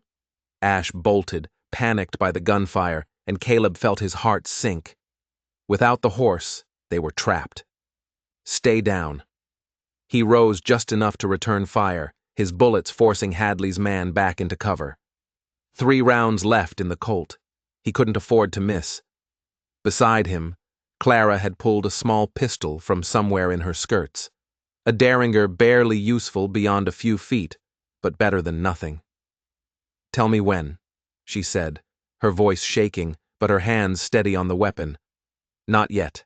Save your shots. He ejected the spent cartridges, reloaded with practice speed, his fingers working on instinct while his mind calculated their dwindling options. They could hold this position for a while, but eventually Hadley's men would flank them or simply wait them out. Without horses, without water, pinned down in the open, they'd last maybe until nightfall before dehydration and exhaustion made them easy targets. Another bullet struck the boulder, showering them with stone chips. Clara flinched but held her position, and Caleb found himself marveling at her composure even as he cursed the circumstances that had brought them here. Whitlock. Hadley's voice carried across the valley. You're trapped. No horse, no escape route, and we've got plenty of ammunition. Give us the girl and walk away. Go to hell, Caleb shouted back, firing twice more at a flicker of movement. One of the shots connected. He heard a yelp of pain. Good. Make them pay for every inch. Caleb. Claire's voice was quiet, meant only for him. That offer I made about reviewing their case. I meant it. If we get out of this, I'll find a way to help them. I know you meant it. That's why I'm not letting them take you. He checked his ammunition again. 4 rounds left, 4 rounds between them and death. But Clara, if this goes bad, don't. She grabbed his arm, forcing him to look at her. Don't you dare start saying goodbyes. We're getting out of this because we have to. Because you promised me coffee and a real bed in Copper Ridge. Because I'm not done arguing with you about whether you're going to stay or leave. Because her voice broke slightly. Because I'm not ready to say goodbye to you yet. Something in her words steadied him, gave him focus beyond simple survival. He'd spent 8 years not caring whether he lived or died, treating each day as borrowed time. But Clara had somehow made him care again, made him want a future instead of just an ending. All right, he said, and kissed her. It was brief, fierce, tasting of dust and fear and desperate hope. When they broke apart, Clara's eyes were wide with surprise, but also something that looked like joy. What was that for? In case I don't get another chance. He turned back to their tactical situation, but now there was fire in his chest, determination beyond mere stubbornness. Here's what we're going to do. I'm going to draw their fire. Move along the rocks to their left. While they're shooting at me, you're going to run for that cluster of trees by the creek. It's better cover closer to the trail out of here, and leave you to face 3 armed men alone. 2 armed men. I hit one pretty solid, and I'm not planning to face them. I'm planning to disappear into those rocks and work my way around behind them. Classic flanking maneuver. He checked his rifle, made sure the action was smooth. But I need you safe first, Clara. I need to know you're in cover so I can focus on staying alive. This is another sacrifice play. No, it's tactics. Trust me. He met her eyes. Please. She studied him for a long moment, then nodded. Don't you dare die, Caleb Whitlock, because if you do, I'll find a way to follow you to wherever dead people go, and I'll be very angry with you there. Noted. He took a breath, preparing himself. On 3, 1, 2. The sound of hoof-beats thundered into the valley, cutting off his count. Both of them turned to see riders cresting the ridge. 6 men, maybe more, riding hard toward the firefight. For one terrible moment, Caleb thought it was reinforcements for Hadley, that they were well and truly doomed. Then he saw the badge glinting on the lead rider's chest and felt hope surge through him like lightning. "Marshal!" he shouted. "Federal Marshal, we've got civilians pinned down." The effect was instantaneous. Hadley's remaining men broke from cover, running for their horses, abandoning the fight in the face of federal law enforcement. Hadley himself hesitated, looking at Clara with something that might have been regret or rage or both. Then turned and fled. The marshals pursued, the rifles cracking as they gave chase, and suddenly the valley was empty, except for the wounded man Cole groaning on the ground and the thunder of hoof-beats fading into the distance. Caleb slumped against the boulder, adrenaline draining out of him all at once, leaving him shaking. Beside him, Clara started laughing. Not hysterical, just the giddy relief of people who'd expected to die and found themselves still breathing. "Coffee and a real bed," she said between laughs. "You promised me coffee and a real bed." "I did," he agreed, and found himself laughing too, the sound rusty from disuse, but genuine. "And I'm a man of my word." One of the marshals, an older man with a grizzled beard and eyes that had seen too much, rode back to them, dismounting with the stiffness of someone who'd spent too many hours in the saddle. "You folks all right?" "Alive," Caleb said, which seemed like answer enough. "How'd you find us?" "Old driver named Silas made it to Copper Ridge 2 days ago, half dead from pushing his team, but alive enough to tell Thomas Bowmont his daughter was in danger. Bowmont raised, "Holy hell, and the sheriff sent for us." The marshal looked at Clara. "You'd be Miss Bowmont, I take it." "I am." Clara stood brushing dust from her dress in that habitual gesture, trying to restore some dignity. "And this is Caleb Whitlock. He saved my life more times than I can count in the past 3 days. Then I reckon the territory owes you thanks, Mr. Whitlock." The marshal extended his hand, and Caleb shook it, still trying to process the fact that they'd survived. "We'll get you both to Copper Ridge, get you cleaned up and fed. Might need statements about what happened here, but that can wait until you've rested." Ash had returned, drawn by the familiar sound of Caleb's voice, and the stallion nuzzled his shoulder as if to say he'd only run away strategically. Caleb stroked the horse's neck, grateful beyond words for the animal's survival. The ride to Copper Ridge took 3 hours, surrounded by federal marshals and safe in a way they hadn't been since leaving Willow Creek. Clara dozed against Caleb's shoulder, exhausted past the point of caring about propriety, and he found himself memorizing the weight of her, the warmth, the simple reality of another person trusting him enough to be vulnerable.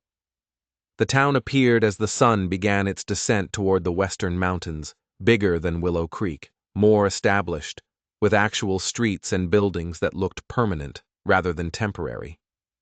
People lined the main street as they rode in, drawn by news of the Bowmont girl's return, and Caleb saw a well-dressed man pushing through the crowd, his face a mixture of relief and fury.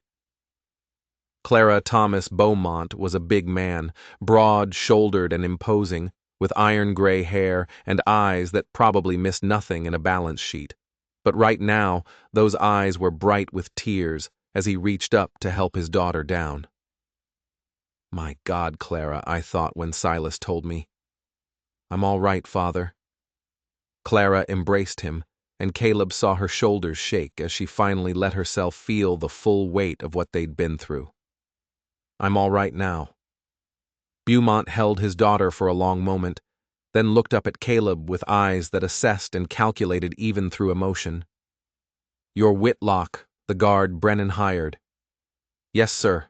Silas said you saved her life, said you fought off an ambush and got her out when the coach was compromised. I did my job. You did more than your job." Bowmont's voice was gruff. "You have my gratitude, Mr. for Whitlock, and my debt. Whatever you need, money, work, a place to stay, you name it, and it's yours." Caleb should have taken the money and left. That was the smart play, the safe play, the one that kept his heart locked away where it couldn't be broken again. But as he looked at Clara standing beside her father, her eyes finding his across the small distance, he heard himself saying something entirely different. "I could use work, actually, the kind that keeps me in one place for a while." Something lit in Clara's face. Hope, joy, relief, and Bowmont noticed, his eyes sharpening as he looked between them.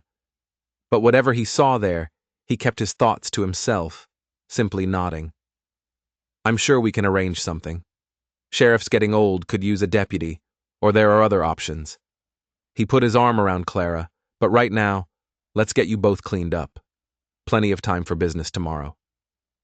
The next few hours passed in a blur of hot baths, hot food, and finally, blessedly, a real bed in a real hotel room.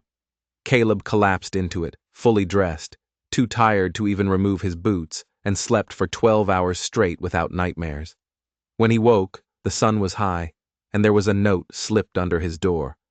Clara's handwriting he recognized from the educated loops and careful penmanship. "Meet me at the church at sunset. There's something I want to show you. C."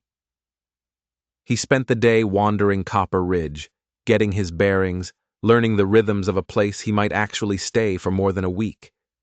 It was a good town, he decided, growing, but not too fast, civilized, but still rough enough around the edges to feel real. The kind of place a man could build a life if he was brave enough to try. The church sat at the eastern edge of town, a simple white building with a cross on top and a small cemetery behind it.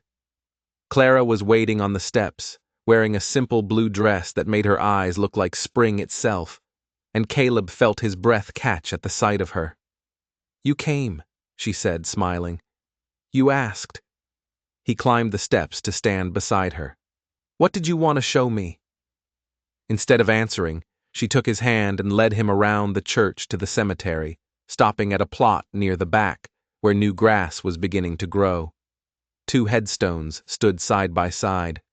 Daniel Morrison, beloved son and fiancé, and beneath it, Sarah Whitlock, beloved wife, with dates that matched the fire. Caleb stared at the second headstone, confusion washing through him. "I don't understand. Sarah's buried in Abilene."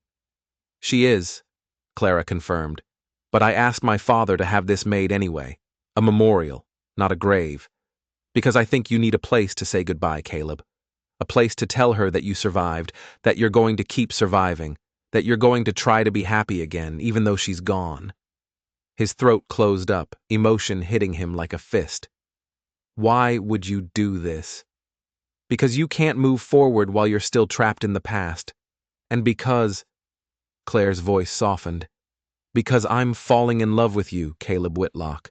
And I think you might be falling in love with me, too. But neither of us can fully embrace that until you've made peace with what you lost." She was right. God help him. She was absolutely right. For 8 years, he'd been carrying Sarah's death like a weight chained to his chest, using his grief as armor against the world. But standing here looking at this memorial Clara had created out of kindness and hope and understanding, he felt the chains beginning to loosen. "I don't know what to say to her," he admitted. "Say whatever's in your heart." Clara squeezed his hand once, then stepped away, giving him privacy. Caleb stood before the memorial, words rising and falling in his mind like tides. Finally he knelt, placing his hand on the cool stone, and spoke. "I'm sorry, Sarah. Sorry I couldn't save you. Sorry I let grief turn me into someone who just existed instead of lived. Sorry I've been so afraid of losing again that I stopped trying to find." His voice cracked. "But I think maybe I've found someone who makes me want to try again. Someone who sees past all my damage and thinks I might still be worth saving. I think you'd like her. I think you'd tell me to stop being a stubborn fool and take the chance while I've got it." The words hung in the evening air, and Caleb felt something break inside him. Not a bad break, but the kind that lets new growth through. He'd loved Sarah with everything he had, and her death had nearly destroyed him. But Clara was right. Sarah wouldn't have wanted him to spend the rest of his life alone, trapped in the past, refusing to embrace whatever future remained. She would have wanted him to live. He stood, wiping his eyes unselfconsciously, and turned to find Clara watching him with such tenderness that it took his breath away. "Thank you," he said simply. "You're welcome." She came to stand beside him, looking at the memorial. "I know it doesn't fix everything. Grief doesn't work that way. But maybe it's a start." "It is." He took her hand, threading their fingers together, feeling the rightness of it. "Clara, when you said you're falling in love with me, I meant it. Every word." She turned to face him fully. "I know it's fast. I know it's probably foolish. I know we've only known each other a handful of days and most of them involved someone trying to kill us. But I also know what I feel when I look at you, when you look at me. This is real, Caleb. Maybe it won't last. Maybe we'll discover we're too different or too damaged or too something. But maybe it'll be everything. And I'd rather try and fail than never try at all." Caleb pulled her close, resting his forehead against hers, breathing in the scent of soap and sunshine and hope.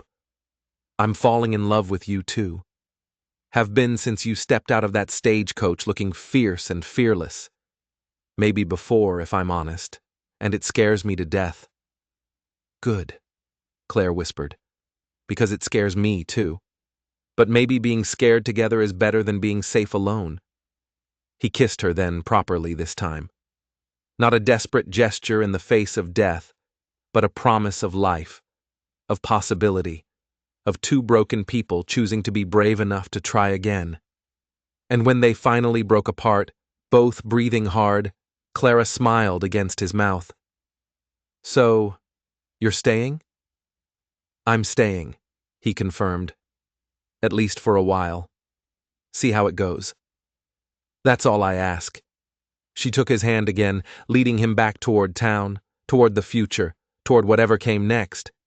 "Just a chance, Caleb. That's all either of us needs. Just a chance." Behind them, the sun set in glory over the mountains, painting the sky in shades of gold and crimson, and Caleb Whitlock walked toward tomorrow with hope in his heart, and a woman who believed in him at his side.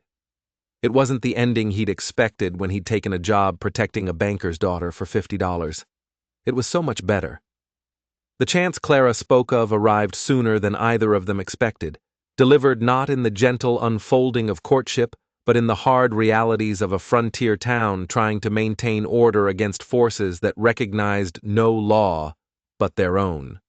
3 days after they'd walked away from that cemetery hand in hand, Caleb stood in Thomas Beaumont's office, listening to a proposal that would test everything he just promised himself about staying, about trying, about being brave enough to build instead of just survive. "Hadley's still out there," Beaumont said, spreading a map across his mahogany desk with fingers that trembled slightly. The only sign of the fear he'd been carrying since his daughter's near abduction. "The marshals caught 2 of his men, but Hadley himself escaped. He's wounded, desperate, and he knows this territory better than anyone tracking him." "And you think he'll come back?" Caleb studied the map, noting the terrain features, the places a man could hide, the routes he might use to approach town unseen. "I know he'll come back." Beaumont's voice was flat with certainty. "He's got nothing left to lose, and everything he's lost points back to me, to us. The marshals are stretched thin across 3 territories, and our sheriff, God bless him, is 72 and hasn't fired his gun in anger in a decade. We need someone who can protect this town, who can protect Clara." The words hung between them, and Caleb understood this was a test as much as an offer. Beaumont was asking if he'd stay, not just for the easy parts, the courtship, the possibility of love, the chance at happiness, but for the hard parts too, the danger, the responsibility, the weight of other lives depending on his choices. "What exactly are you offering?" "Deputy position, reports to the sheriff in name, but in practice, you'd have full authority to organize the town's defense, train volunteers, do whatever needs doing to keep people safe."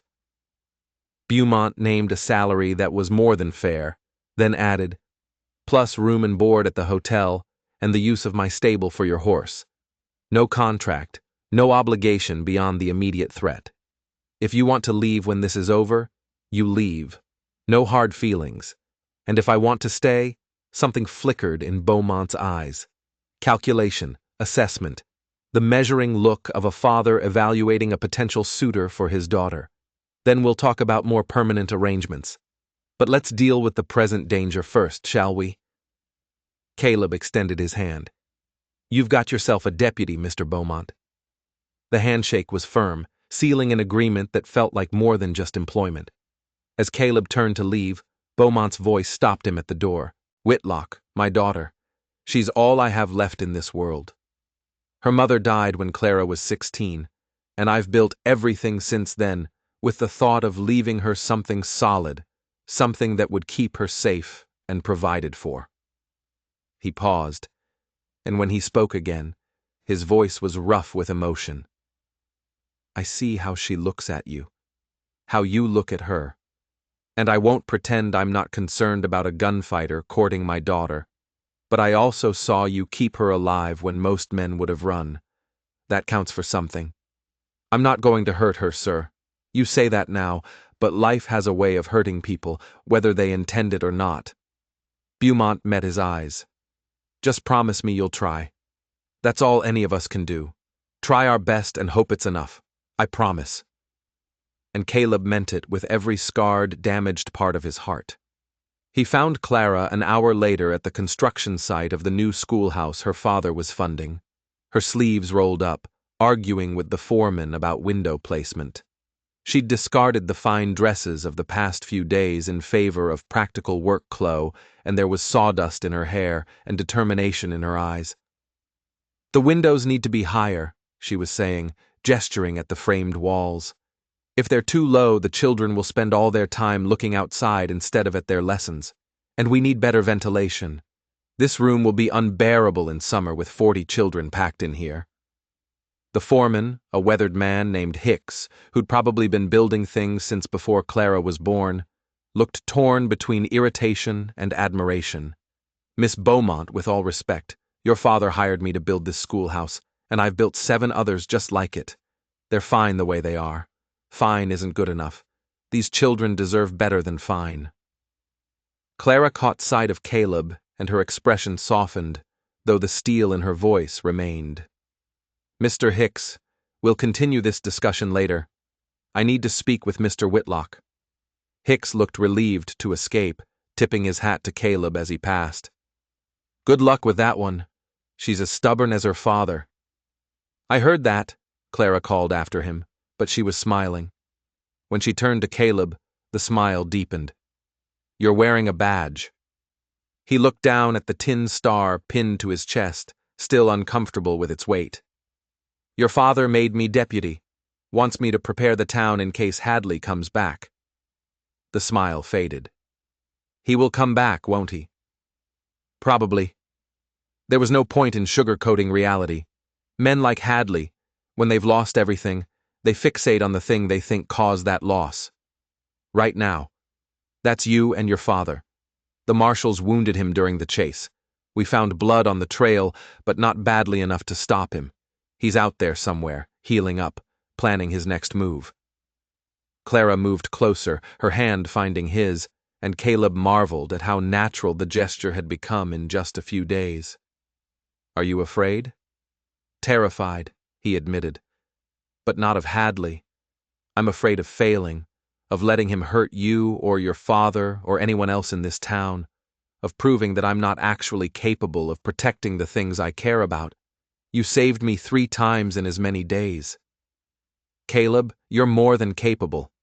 Saving you when it's just the 2 of us on the trail is different from protecting a whole town.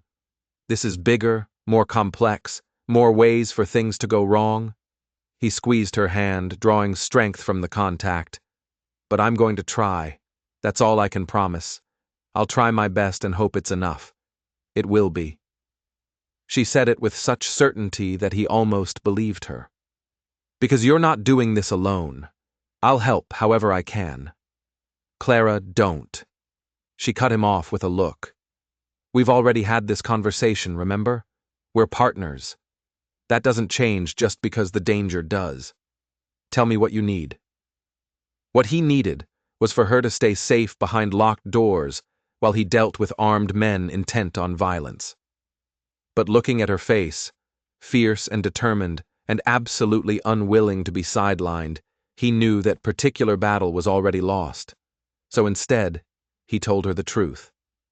"I need to know who in this town can shoot, who can keep their head in a crisis, who will run, and who will stand. I need to know every building, every sight line, every place Hadley might use for ambush or escape.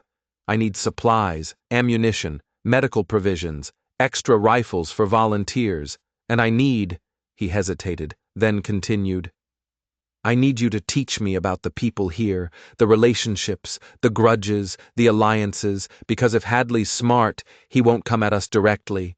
He'll find the weak points, the divisions, the places where this town is vulnerable." Clara nodded. Slowly, her mind clearly already working through the implications. "I can do that. I grew up here, know most of the families, and I've been working at the bank with my father for the past 2 days, reviewing accounts and loan histories. I'm learning exactly who owes what to whom, who's struggling, who might be angry enough to help an outsider settle a score. You think someone in town might side with Hadley? I think my father has made enemies over the years. Not many, and most of them are decent people who just got caught in bad circumstances. But desperation makes people do things they wouldn't otherwise consider." She was quiet for a moment, Then there's a family on the edge of town, the Hendersons. Father foreclosed on them 6 months ago. They're living in a shack now, barely scraping by. The husband, William, he drinks too much and talks about how Bowmont ruined him. If Hadley approached him, offered money, or just the chance for revenge, we need to know. Caleb's mind was already shifting into tactical mode, seeing the town not as a place to live, but as a battlefield to defend. Can you make a list? Everyone who might have reason to help Hadley, even indirectly. I'll need to talk to them, get a sense of where they stand. I'll have it for you by tomorrow. Clara looked around at the half-built schoolhouse, the future it represented. Do you think we're going to survive this, Caleb? Really survive? Not just make it through by the skin of our teeth, but actually build something lasting here. I don't know, he said honestly, but I know we're going to try. And maybe trying is enough. They spent the rest of the afternoon walking through Copper Ridge with Clara pointing out the key locations and residents while Caleb committed everything to memory. The general store, owned by a widow named Mrs. Patterson, who'd lost her husband in the war and had no love for violence. The saloon run by a former cavalry sergeant named Briggs, who kept order with a shotgun in a hard stare.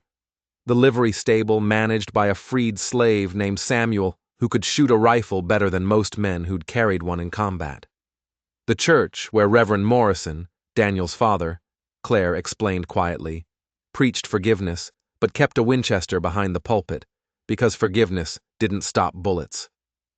By evening, Caleb had a rough map in his mind of Copper Ridge's strengths and weaknesses, its potential allies and possible threats. He'd also gained a deeper understanding of why Clara loved this town despite its flaws. These were real people, living real lives, trying to build something permanent in a land that resisted permanence. They deserved protection, deserved someone willing to stand between them and the violence that seemed to follow wherever men carried grievances and guns. That night, sitting in the hotel dining room over steaks and coffee, Clara showed him the list she'd promised.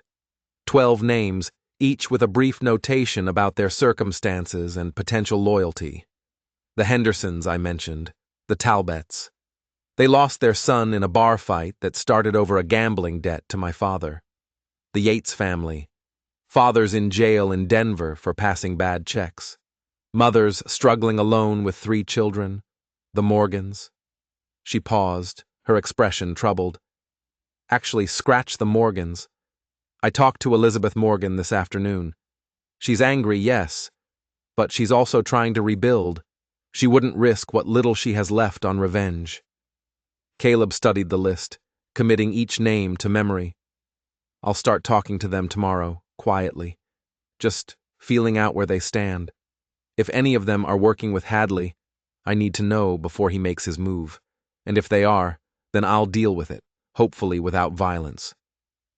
But he met her eyes. I won't let anyone hurt you or your father, Clara. Whatever it takes. She reached across the table, taking his hand. Just promise me you won't become the kind of man who sees enemies everywhere, who lets suspicion poison everything good. That's not surviving, Caleb. That's just another kind of dying, I promise. And he meant it. Though he also knew that promises made in peacetime were sometimes harder to keep when violence came calling. The next week passed in a blur of preparation. Caleb organized town volunteers into a rough militia, teaching them basic defensive tactics and positioning. He reinforced the sheriff's office, turning it into a strong point that could withstand assault. He rode the perimeter of town, identifying the likely approaches an attacker might use, and setting up early warning systems, bells that could be rung, signals that could be given. He talked to each person on Clara's list, gauging their anger and their loyalty, trying to assess whether any of them were desperate or damaged enough to betray their neighbors for the sake of revenge. Most were exactly what Clara had said. Decent people caught in bad circumstances, angry at Bowmont, but not murderous, wanting justice, but not at the cost of innocent lives. William Henderson was bitter and drunk. But when Caleb talked to him, really talked, listening instead of interrogating, he heard beneath the anger a man who just wanted his dignity back.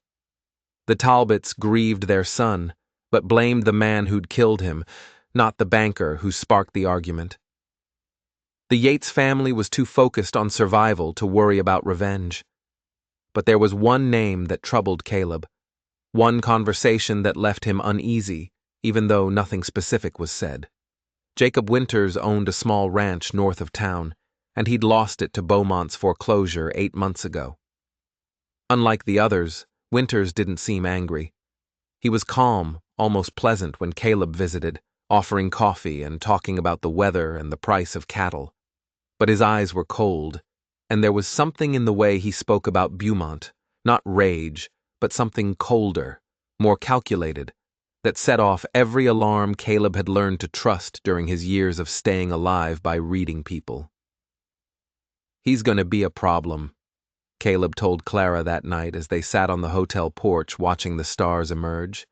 "I can't prove anything, but I'd bet my last dollar he's either already helping Hadley or waiting for the right moment to make his move." Jacob Winters. Clara frowned. He always seemed so reasonable. Even when father foreclosed, he didn't make a scene. Just packed up his family and moved into town without any drama. That's what worries me. Everyone else wore their anger on their sleeves. Winters buried his, which means it's either gone or it's festering into something worse.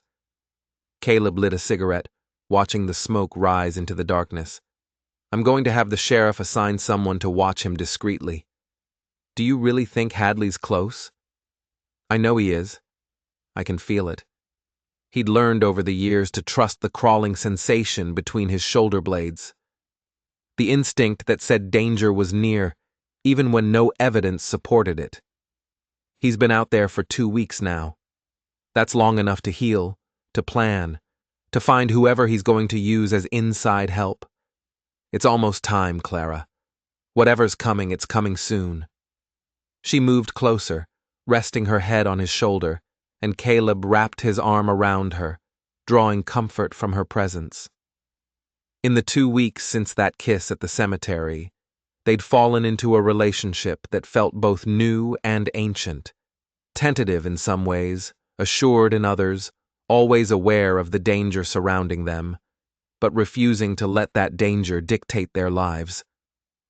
"I've been thinking," Claire said quietly, "about when this is done, one way or another." "What do you want, Caleb? Really want? Not just what you think you should want or what's safe to want. What does your future look like?" It was a question he'd been avoiding, afraid that imagining a future might jinx his chances of living long enough to have one. But sitting there with Clara, warm against him, and the night peaceful around them, he found himself answering honestly. "I want mornings where I wake up next to someone who knows my worst stories and chooses to stay anyway. I want work that matters, that helps people instead of just keeping me alive. I want." He paused, then continued softly. "I want a home, Clara. Not just a place to sleep, but a home. Somewhere I belong, somewhere I don't have to leave. That sounds perfect." Her voice was thick with emotion.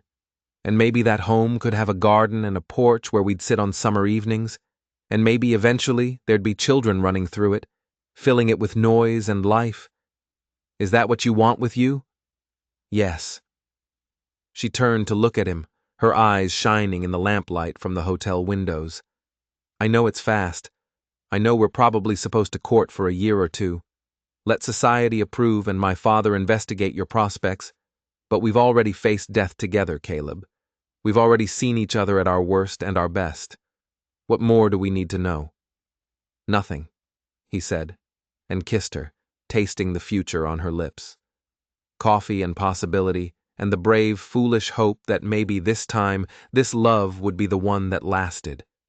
They were still kissing when the church bell began to ring, the urgent clanging that signaled danger, and Caleb felt his blood turn to ice. "Stay here," he said, already moving, his hand on his gun. "Like hell." Clara was right behind him as he ran toward the sound, toward whatever crisis had triggered the alarm. They found Samuel from the livery stable in the street, breathing hard, his shirt soaked with blood from a gash on his arm. "Winters!" he gasped. "Jacob Winters. He's got men at his ranch. Saw them when I was riding back from the Patterson place. At least 6, maybe more. They're armed, Caleb. Armed and watching the town. Did they see you? One of them took a shot at me when I got too close. That's how I got this." He gestured at his arm. "But I rode hard. Got back here to warn you. They're coming, Caleb. Tonight. I'd bet my life on it." Caleb's mind raced through options, tactics, the dozen different ways this could go wrong. "Clara, get your father. Get them somewhere safe, the bank vault. It's the strongest structure in town. Samuel, round up everyone we trained. I want them armed and at their positions in 15 minutes. What are you going to do?"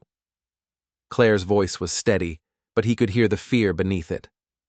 "I'm going to end this." He checked his guns, made sure he had extra ammunition. Winters made a mistake showing his hand before Hadley made his move. "That means we know where at least some of the threat is coming from. I'm going to his ranch, going to make him talk, going to find out where Hadley is and stop this before it turns into a massacre. That's suicide. You can't ride into 6 armed men alone. I've done it before." He cupped her face in his hands, memorizing her features in case he never saw them again. "Clara, if I don't come back, no." She grabbed his wrists, her grip fierce. "No goodbyes.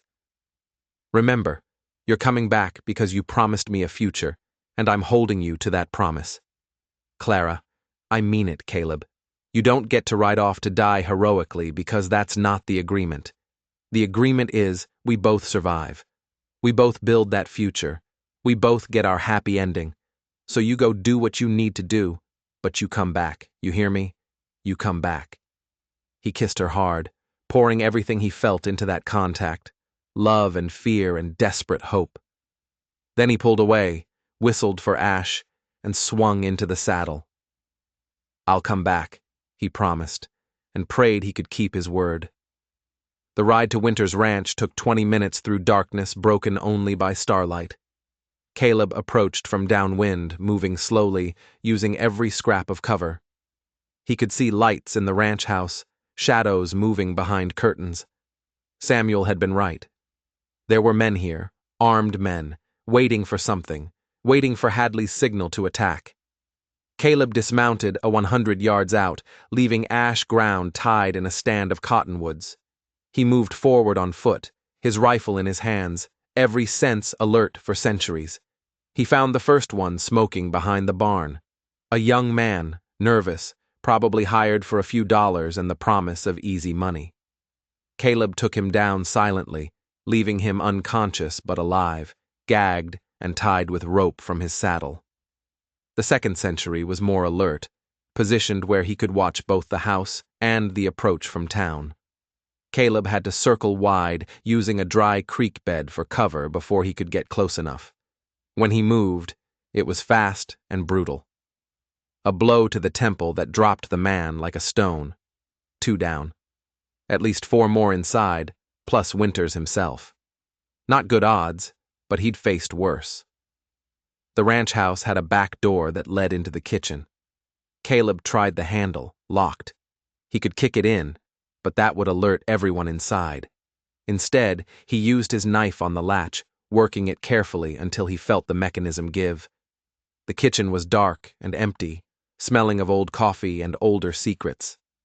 Caleb moved through it silently, his boots making no sound on the wooden floor, every nerve screaming that this was a trap, that he was walking into something worse than he knew. He heard voices from the front room, men talking, arguing about timing and tactics and how much Bowmont was worth dead versus alive. And beneath those voices, another sound that made his blood freeze. A woman crying, begging. Winter's wife, he realized. Jacob, Winter's wife, pleading with her husband not to do this, not to throw away everything for revenge.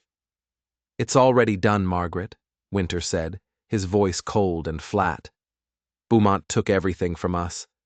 Now I'm taking everything from him. His bank, his town, his precious daughter. By dawn, he'll know what it feels like to lose everything you built. This won't bring back what we lost. It'll just make everything worse. It'll make me feel better. That's enough. Caleb eased around the corner, taking in the scene. 5 men in the front room, all armed, standing around a table covered with maps and weapons. Winters at the head of the table, his face hard and set, and in the corner, Margaret Winters tied to a chair, her face wet with tears. He could shoot Winters from here. 1 bullet and the immediate threat. But the other 4 men would return fire. And Margaret was in the line of fire. And even if he survived, he'd never know where Hadley was or when the main attack was coming. So instead, he stepped into the doorway, his rifle trained on Winters, and said clearly, "Nobody move." 5 guns swung toward him, 5 men frozen by surprise, and for a moment, Caleb thought he might actually pull this off without bloodshed. Then one of the men, young, stupid, or both, went for his pistol, and the room erupted in violence. Caleb shot him first, the bullet taking him in the shoulder and spinning him around. He worked the lever, shot again, and another man went down. The other 2 dove for cover, returning fire, and bullets tore through the walls around Caleb's head. He rolled behind a heavy cabinet, reloading, his ears ringing from the gunfire in the enclosed space. "Whitlock!" Winter's voice carried over the chaos. "You're outnumbered and outgunned. Surrender, and I'll let you live." "Not how this works, Winters!" Caleb shouted back. "Your men are down, your plans compromised, and right now, the whole town knows you're involved. This is your last chance to end this without more people dying. The town's finished. Hadley's already on his way with 20 men. By morning, Copper Ridge will be ashes and Bowmont will be dead. 20 men. God in heaven, 20 men." Caleb's mind raced, calculating how long it would take to get back to town. How long before the attack came? He needed to end this now, needed to get back and warn everyone, needed. The back door crashed open and Clara's voice rang out clear and commanding. "Everyone stop." Caleb's heart stopped. Clara stood in the kitchen doorway, her father's rifle in her hands, pointing it at the men in the front room with hands that didn't shake. Behind her, impossibly, Thomas Bowmont stood with his own weapon, his face set with grim determination. "You shouldn't be here," Caleb said, torn between gratitude and fury. "Probably not," Clara agreed. "But we are. So let's deal with what's in front of us. Mr. Winters, you have a choice. You can continue this madness and die here tonight, leaving your wife to mourn you. Or you can put down your gun, tell us where Hadley's coming from, and maybe we can all survive the night. You think I'll betray Hadley for mercy from a Bowmont?" Winters laughed, but there was desperation in it now. "You don't understand. This isn't just about revenge anymore. Hadley promised me money, real money, enough to start over somewhere else. Promised me I'd be paid for every Bowmont I helped put in the ground." "He lied," Caleb said flatly. "Men like Hadley don't pay their debts. They use people and discard them. You're not his partner, Winters. You're his tool. And when this is over, whether he wins or loses, you'll be dead or in prison, while he moves on to the next grudge, the next town, the next fool desperate enough to believe his promises." For the first time, doubt flickered across Winter's face. "You don't know that. I know exactly that. I've seen men like Hadley before. Hell, I've been men like Hadley before. So focused on what I'd lost that I couldn't see I was destroying any chance of finding something new." Caleb lowered his rifle slightly, not surrendering but offering an opening.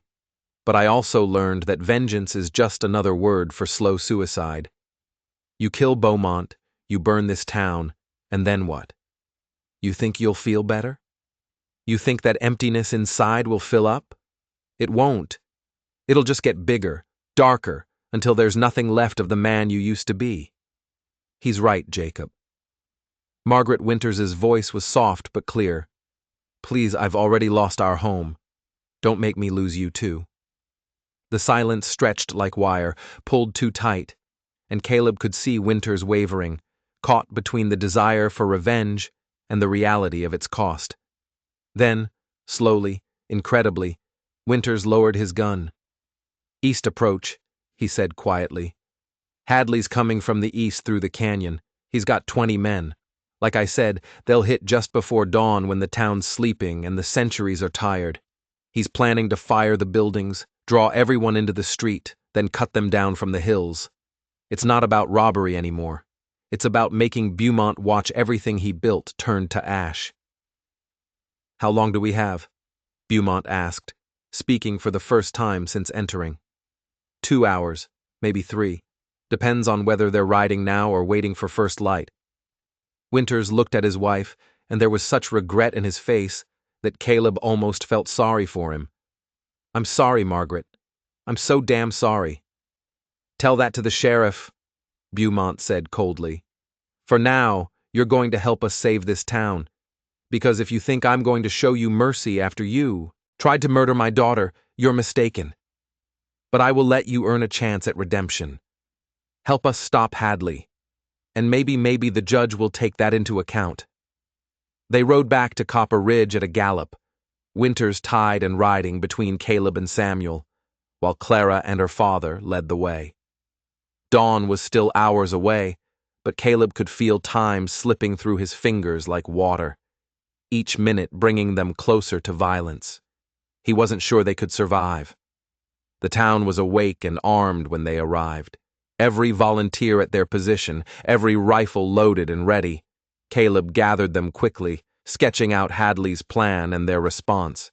"He's expecting to catch us sleeping, unprepared. Instead, we're going to be waiting. Samuel, take 5 men and position them in the canyon approach. Don't engage. I just need you to slow them down. Make some noise. Let us know they're coming. Briggs, you and the saloon men hold the main street.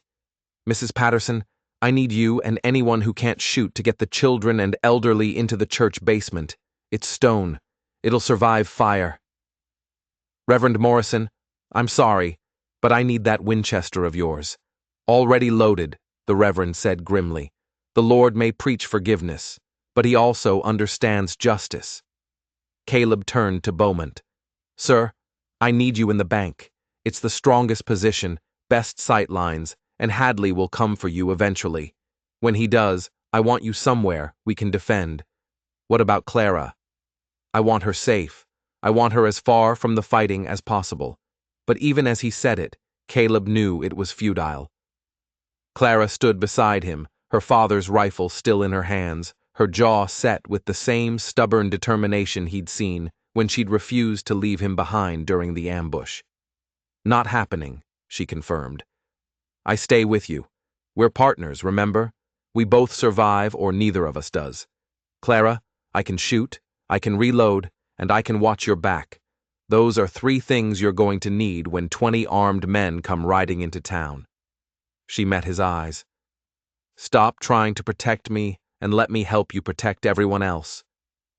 He wanted to argue, wanted to lock her in the bank vault and stand guard until the danger passed. But looking at her face, fierce and brave, and absolutely unwilling to be sidelined, he realized that trying to cage her would break something essential in who she was. And he loved her too much to do that, even to keep her safe. "You stay close to me. You don't take risks.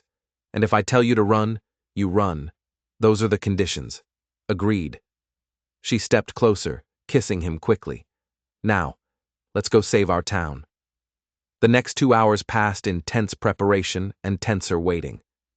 Caleb positioned his volunteers carefully, using the buildings for cover, setting up crossfires that would catch Hadley's men in a killing field if they tried to rush the main street. He checked and rechecked everyone's ammunition, their positions, their nerves. Some were scared. He could see it in their eyes, but none ran. They were defending their homes, their families, their futures.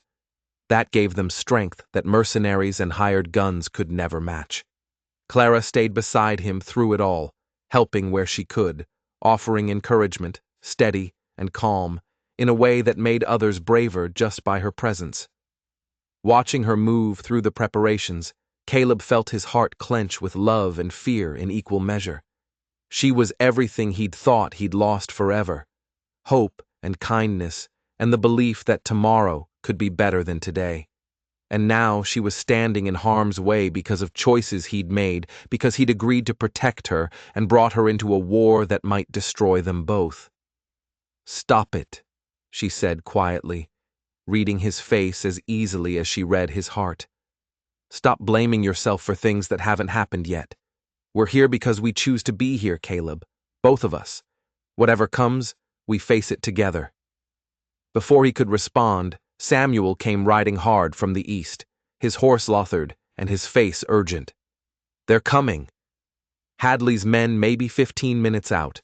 And Caleb, there's more than 20, closer to 30. And they're armed like they're going to war. 30 men. 30 armed men against maybe 20 volunteers, half of whom had never been in a real fight. The odds had just gone from bad to impossible, and Caleb felt the old familiar weight of responsibility settling onto his shoulders like iron chains. But then, Clara's hand found his squeezing once, and he felt the weight shift from burden to purpose. These people were counting on him, trusting him, and by God, he wasn't going to let them down. "Everyone to positions," he called out, his voice carrying through the pre-dawn darkness. "Hold your fire until I give the word.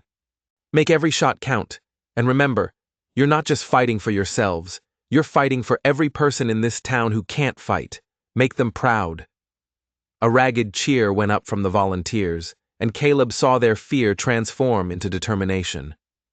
They were ready as they'd ever be. Beside him, Clara checked her rifle one final time, her face set with calm resolution. "Whatever happens," she said softly, "I want you to know I love you. I've loved you since you tackled me behind that log and shielded me with your body. I've loved you through every conversation, every shared danger, every moment we've stolen between violence. And I'll love you beyond today, whether we survive or not." "We'll survive," Caleb said, and willed it to be true. "We have to. We've got too much living left to do." The eastern sky was just beginning to lighten when they heard it. The thunder of hoof beats, the war cries of men who thought they were riding to easy victory. Caleb watched them come. Dark shapes against the dawn, and tightened his grip on his rifle. This was it, the moment that would determine whether Copper Ridge stood or fell, whether his second chance at happiness would survive past sunrise. "Here they come," he said quietly, and Clara nodded beside him, steady and brave, and everything he'd ever needed. The battle for Copper Ridge was about to begin. The riders came fast and confident, 30 strong, their horses kicking up dust that caught the first rays of dawn like smoke. At their head rode Marcus Hadley, his left arm bound in a crude sling, but his right hand holding a rifle with the ease of someone who'd been born to violence. Caleb could see the madness in the young man's eyes, even from a distance. The kind of desperate fury that made men dangerous because they'd stopped caring whether they lived or died. "Hold," Caleb said quietly to the volunteers positioned along the main street. "Let them get close. Make every shot count." Beside him, Clara's breathing was steady, her rifle trained on the approaching riders. He could feel the tension in her body, see the set of her jaw, and recognized in her the same transformation he'd seen in himself years ago, the moment when survival stopped being theoretical and became the only thing that mattered. Hadley's men spread out as they entered the town, some heading toward the bank, others toward the buildings Caleb had fortified. They were expecting resistance clearly, but not the level of organization they were riding into. Winters had told them the town would be sleeping, vulnerable, easy prey. Instead, they were riding into a trap that would cost them everything. Now, Caleb's voice cracked through the dawn like thunder, and suddenly Copper Ridge erupted in gunfire. The carefully positioned volunteers opened up from windows, doorways, rooftops, a devastating crossfire that caught Hadley's men completely exposed in the middle of the street. Horses screamed and men fell, and the confident charge dissolved into chaos as the surviving riders scattered, looking for cover that Caleb had deliberately made scarce. Caleb worked his rifle with methodical precision, firing, levering, firing again. Beside him, Clara's rifle barked in steady rhythm, and he saw one of Hadley's men clutch his shoulder and fall from his saddle.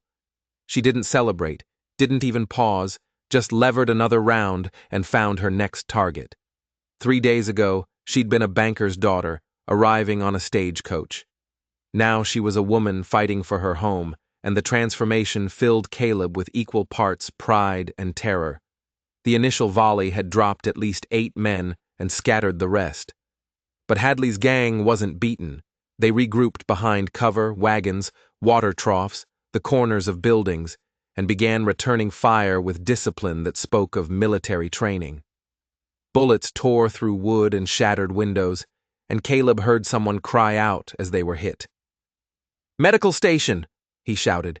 "Get the wounded to Mrs. Patterson." "Caleb!" Samuel's voice carried from across the street.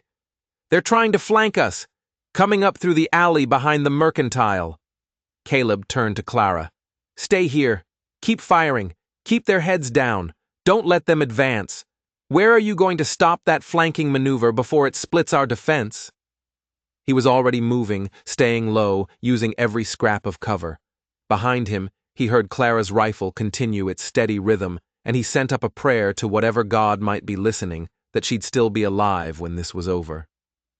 The alley was narrow and dark, perfect for an ambush. Caleb approached from the side, using a broken fence for cover, and counted 4 men creeping toward the main street. If they reached it, they'd be able to fire into the backs of his volunteers, and the defense would collapse. He couldn't let that happen. Caleb stepped into the alley, his Colt drawn, and fired 4 times in rapid succession. The first man went down instantly. The second took a bullet in the leg and fell screaming. The third and fourth spun toward him, bringing their rifles up, and for one eternal second, Caleb thought he'd miscalculated, that he'd traded his life for a tactical advantage. Then Briggs appeared at the other end of the alley with his shotgun, and the fight was over before it truly began. The 2 remaining men threw down their weapons, hands raised, faces pale with the realization that they were done. "Get them to the sheriff," Caleb told Briggs. "Then get back to your position. This isn't over." Back on the main street, the gunfight had settled into an ugly stalemate. Hadley's remaining men, maybe 15 still capable of fighting, had taken up defensive positions and were trading fire with the volunteers. Bodies lay in the street, some moving, some horribly still, and Caleb felt the familiar weight of combat settling over him like a shroud. This was what war looked like, stripped of glory and romance, just scared people killing each other over grievances that probably didn't matter half as much as they thought. He found Clara where he'd left her, reloading with hands that were steady despite the chaos. A graze along her cheek bled sluggishly, and Caleb's heart clenched at the sight. "You're hit barely. I've cut myself worse shaving." She stopped registering his expression. "I'm fine, Caleb. It's not even deep, but we've got bigger problems. Hadley's men brought torches. They're trying to set fires, burn us out." Caleb looked and saw she was right. Several buildings on the eastern edge of town were already smoking, flames beginning to lick at wooden walls dried by summer heat. If the fires spread, if they couldn't contain them, the town would burn, regardless of who won the gunfight. "Samuel," Caleb called out, "get a bucket brigade going. We need to contain those fires before they spread." But even as he gave the order, he saw the trap. Putting out the fires would require men to leave cover, to expose themselves to Hadley's riflemen, and Hadley knew it. The fires were deliberate, designed to force impossible choices. Let the town burn, or risk everything to save it. "You bastard," Caleb muttered, understanding the cruel genius of the tactic. Hadley wasn't trying to win through superior firepower anymore. He was trying to burn them out, force them into the open, make the defenders choose between their lives and their homes. Caleb. Thomas Beaumont's voice carried from the bank. We can't let it spread if those fires reach the mercantile, the ammunition inside. He didn't finish, but he didn't need to. Everyone understood what a building full of ammunition would do if it caught fire. The explosion would level half the town and probably kill anyone nearby. Caleb's mind raced through options, each worse than the last. Then Clara's hand on his arm pulled him back to focus. What if we give him what he wants? She said quietly. What? Hadley.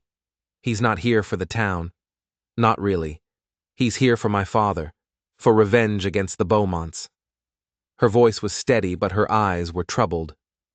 What if I go out there, offer to surrender, draw him into the open? Absolutely not. Caleb's response was immediate and absolute. That's not even a discussion, Clara. I won't use you as bait. I'm not asking permission. She checked her rifle, started to stand, and Caleb grabbed her arm. Clara, no, please. There has to be another way. There isn't, and you know it. She turned to face him fully, and he saw in her eyes the same stubborn courage that had made him fall in love with her. Every minute we fight here, more people die. More of the town burns. And for what? Because 30 years ago, my father made business decisions that hurt people. Because Marcus Hadley can't let go of his grief long enough to see he's become the very thing he hates. That's not your fault. You don't owe him anything. Maybe not, but I owe this town. These people are fighting because of my family, dying to protect Beaumont interests. The least I can do is give them a chance to stop dying. She pulled free of his grip, stood, and before he could stop her, she was walking toward the street, her hands raised, her rifle left behind. Clara! Caleb lunged after her, but Beaumont caught him, the older man's grip surprisingly strong. Let her do this, Beaumont said, his voice rough with emotion. My daughter knows what she's doing. Have faith in her. She's going to get killed. Maybe. Or maybe she's going to save all of us. Beaumont's eyes were fixed on Clara as she walked into the open, straight and proud and terrifyingly vulnerable. That's who she is, Whitlock. That's who she's always been. Someone who steps forward when others step back. Clara's voice rang out clear and strong across the battlefield. Marcus Hadley. I'm Clara Bowmont. I'm the one you wanted. I'm coming out. Tell your men to hold their fire. For a moment, nothing happened. Then Hadley stepped out from behind an overturned wagon, his rifle trained on Clara, his face a mask of rage and something else, something that might have been shame or regret buried under years of anger. You think I want you? Hadley called back. You think any of this was about you? I think it was always about me, about my father, about making us feel what you felt when you lost your home. Clara kept walking, kept her hands raised, kept her voice calm. And I'm here to tell you, I understand. I understand your anger, your grief, your need to make someone pay. But Marcus, and I'm going to call you Marcus, because we're both young and we're both products of decisions we didn't make. This won't bring your parents back. Burning this town won't restore what was taken from you. It'll just create more orphans, more widows, more people carrying the same grief that's eating you alive. You don't know anything about my grief. But Hadley's voice cracked, and Caleb saw the rifle waver. You're right. I don't. But I know about loss. I lost someone I loved, someone I was going to marry, build a life with. He died. And I thought the grief would kill me too. For a while, I wanted it too. Clara was close now, maybe 20ft from Hadley, close enough that Caleb could barely breathe. But you know what I learned, Marcus? Grief is just love, with nowhere to go. And you can either let it poison everything it touches, or you can transform it into something that honors the people you lost. Your mother, your father, would they want this? Would they want you to die in a pointless battle? Or would they want you to live, to build something new, to be better than the circumstances that broke them? Hadley's rifle was shaking now, and Caleb could see the young man's face crumpling, years of rage collapsing under the weight of Clara's words. He took everything from us. I know, and I can't give it back. But Marcus, I can try to make it right going forward. I can review your family's case, see if there's any way to restore even part of what was lost. I can work to change how my father does business, to make sure what happened to you doesn't happen to others. But only if you give me the chance. Only if you choose to stop this before more people die. Behind Hadley, his remaining men were watching, uncertain. And Caleb realized the entire battle had come down to this moment. A young man carrying too much grief, facing a young woman offering grace. If Hadley refused, if his rage won out over reason, they'd all die here. If he accepted, if somehow Clara's words reached through the armor of his pain, there might be a chance for something better. The silence stretched impossibly long. Then slowly, Marcus Hadley lowered his rifle. "I'm tired," he said, and his voice was that of a boy rather than a man. "I'm so goddamn tired of being angry." Clara closed the distance between them, and to Caleb's utter shock, she put her hand on Hadley's shoulder. "Then let it go, Marcus. Let it go and choose something different. Choose life instead of death. Choose hope instead of vengeance. It won't be easy, and the grief won't disappear, but it gets bearable. I promise you, it gets bearable." Hadley's face crumpled entirely, and he dropped to his knees, his rifle falling to the dust beside him. Behind him, his men were laying down their weapons, hands raised, the fight draining out of them as surely as blood from a wound. The battle was over, not with a final gunshot, but with a young woman's courage and a broken man's surrender. Caleb was moving before he knew it, running to Clara, pulling her away from Hadley and into his arms, holding her so tightly she gasped. "Don't you ever do that again," he said into her hair. "Don't you ever risk yourself like that again. I can't promise that." But she was holding him just as tightly, her body shaking with reaction now that the danger had passed. "But I can promise I'll always come back to you always, Caleb." Around them, Copper Ridge was coming alive with the sounds of relief, cheering volunteers, people emerging from shelter, the urgent work of putting out fires and tending to the wounded. The cost had been high. 4 volunteers dead, maybe a dozen wounded, and 6 of Hadley's men would never ride again.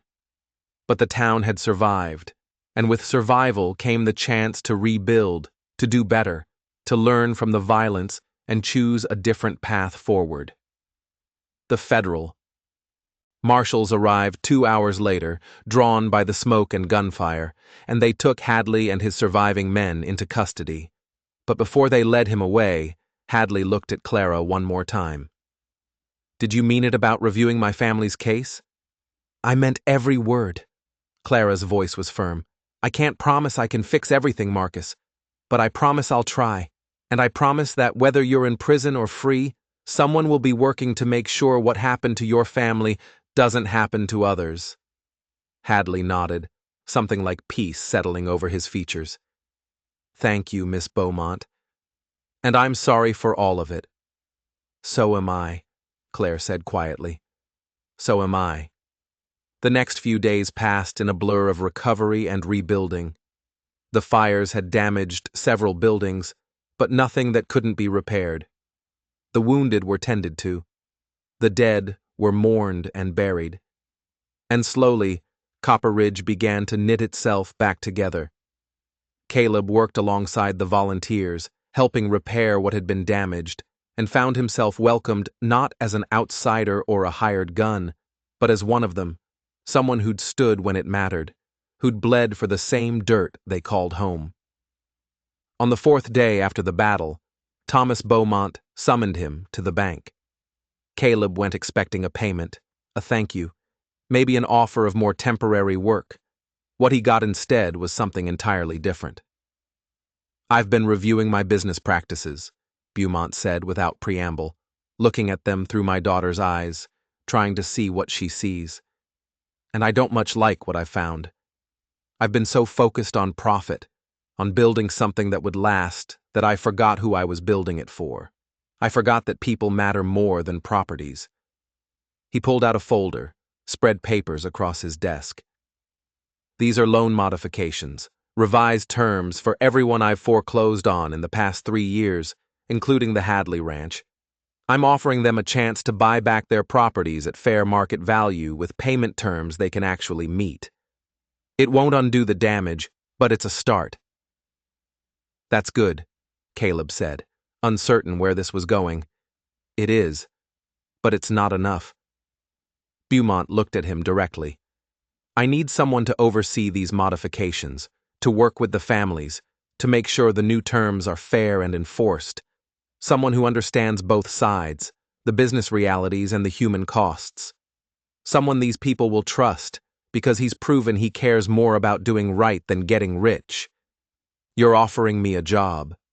I'm offering you a future, a permanent position, good salary, respect, purpose, all the things my daughter tells me you've been looking for. Bowmont's expression softened slightly. And I'm offering my blessing if you want it for you and Clara. She loves you, Whitlock. And unless I'm badly mistaken, you love her too. Caleb felt his throat tighten with emotion. I do more than I thought I could love anything again. Then stay. Build a life here. Help me turn this bank into something that serves people instead of just extracting from them. And when you're ready, when you feel like you've earned it, ask my daughter to marry you. I suspect she'll say yes. I suspect she will, too. Caleb found himself smiling. But I should probably ask her myself first, shouldn't I? Probably wise. Bowmont extended his hand. Do we have an agreement, Mr. Whitlock? Caleb shook his hand, feeling pieces of his life clicking into place like a lock finally finding its key. We do, Mr. Bowmont. We absolutely do. He found Clara at the schoolhouse construction site, arguing with the foreman about window placement again. Some things, Caleb reflected with deep affection, never changed. She saw him approaching, and her face lit up with a smile that made his heart stutter. I heard you were meeting with my father. How did it go? He offered me a job, permanent position, working with loan modifications and foreclosure reviews, and you took it. Her voice was carefully neutral, but he could see the hope in her eyes. I took it along with his blessing to court his daughter properly, assuming she's interested. She's very interested. Claire closed the distance between them, taking his hands in hers. But Caleb, you need to be sure. This is a big change from the life you've been living. Staying in one place, building something permanent, being part of a community instead of just passing through. Are you ready for that? He thought about his answer, wanting to get it right. 3 weeks ago, I would have said no. I would have taken my payment and left before dawn, convinced that staying anywhere too long was just asking for pain. But then I met a woman who refused to be saved, who fought beside me instead of hiding behind me, who looked at my damage and saw possibility instead of just broken pieces. He kept her face in his hands, marveling at how natural it felt. You showed me that grief doesn't have to be the end of the story, Clara. That loss is just one chapter, not the whole book. So yes, I'm ready. I'm ready to stay, to build, to risk my heart again because the alternative is just existing. And you've reminded me that I deserve better than that. Clara's eyes were bright with tears. We both deserve better than that. We deserve happiness and partnership and all the messy, complicated, wonderful things that come with choosing to love someone. Is that what we're doing? Choosing to love each other. I think we already chose weeks ago in a canyon when you shielded me from bullets. Everything since then has just been confirming what we both already knew. She smiled through her tears. But yes, Caleb Whitlock, I'm choosing to love you every day for as long as you'll let me. How about forever? He pulled her close, resting his forehead against hers. How about we choose forever and see what happens? Forever sounds perfect. He kissed her, then there in the half-built schoolhouse that represented Copper Ridge's future, and felt his own future clicking into place around him. It wouldn't be easy. Nothing worthwhile ever was. There would be hard days and complicated decisions, and moments when the grief of what he'd lost tried to pull him back into darkness. But with Clara beside him, with purpose and community, and the simple joy of being needed, Caleb thought maybe, just maybe, he could build something that lasted. The months that followed proved him right. Caleb threw himself into his new work, traveling to meet with the families Bowman had foreclosed on, listening to their stories, helping them find paths forward that honored both their dignity and the bank's need for responsible lending. It was harder than he'd expected, requiring patience and diplomacy and skills he'd never thought he'd need. But it was also deeply satisfying in ways that riding and shooting and surviving had never been. He was building instead of just protecting, creating futures instead of just preventing deaths. The Hadley Ranch was the hardest case. Marcus was in prison awaiting trial, and his wife Margaret had moved to Denver to start over.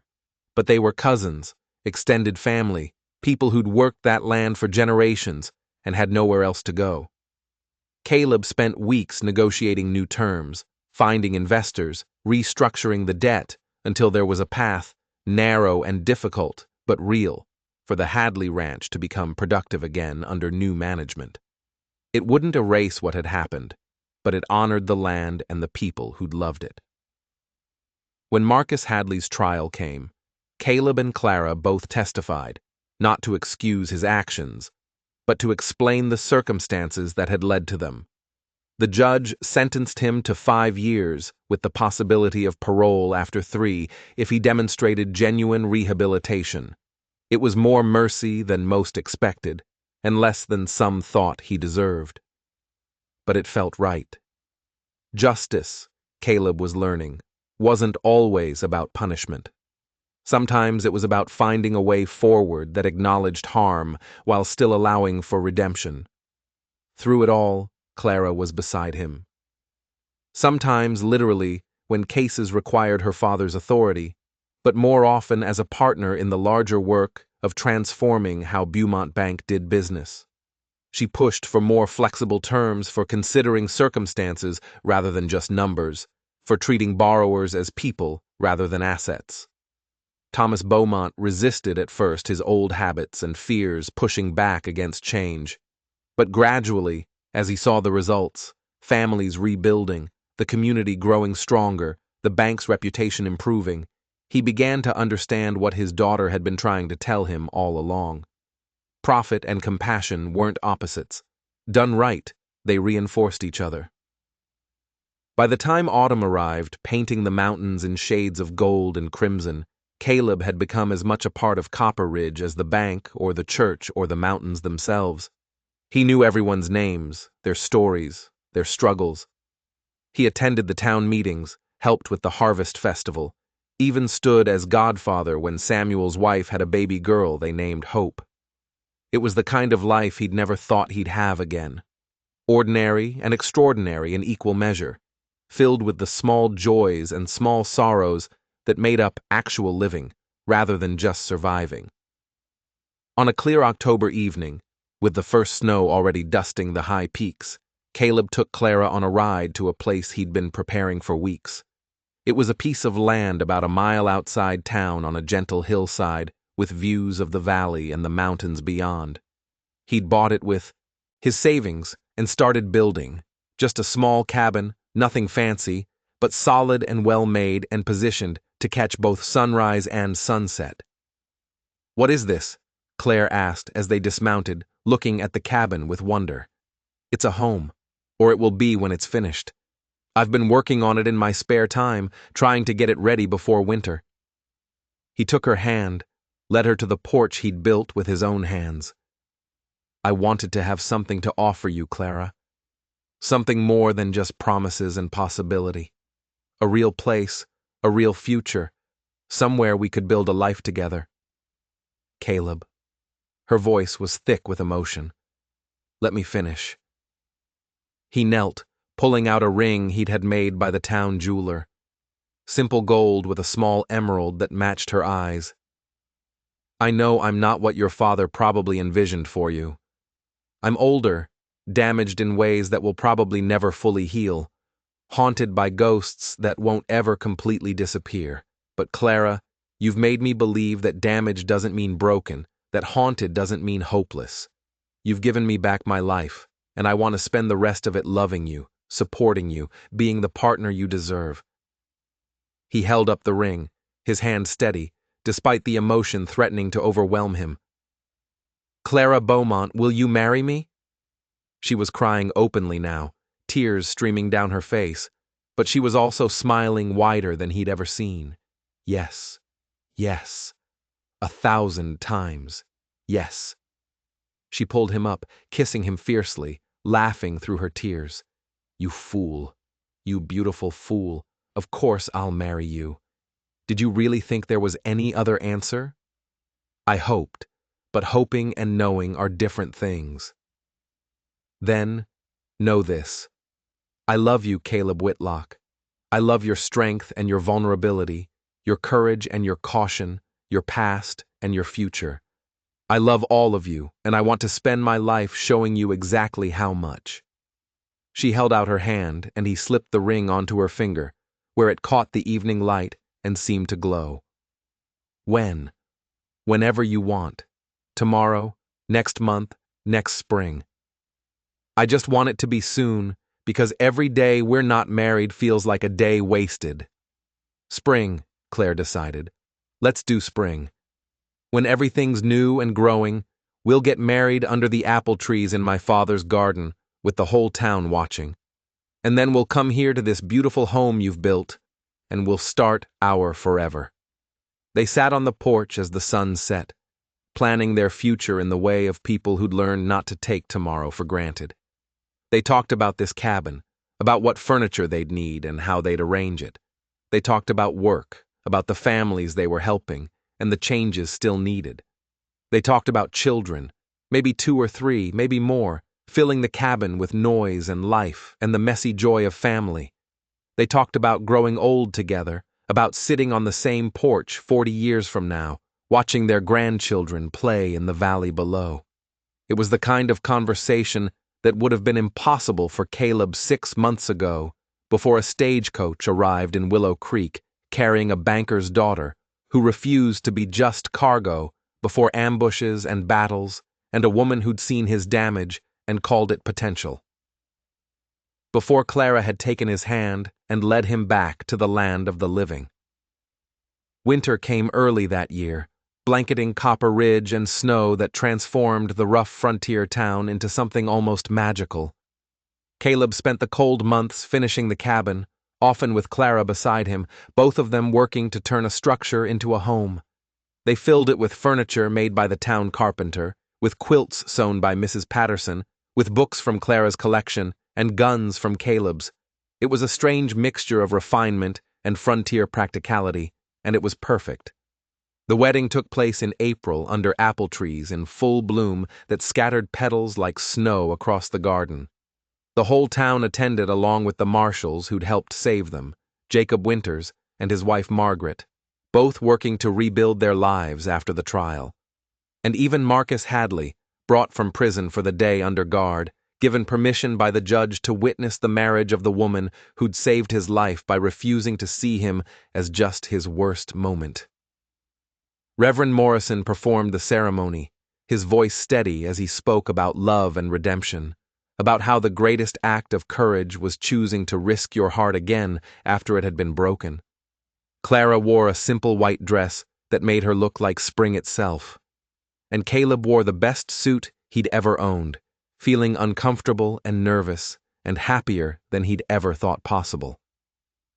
When the Reverend asked if anyone objected, there was only joyful silence, and when he pronounced them husband and wife, the cheer that went up could probably be heard in 3 counties. The reception lasted until midnight with dancing and music, and enough food to feed twice the people who attended.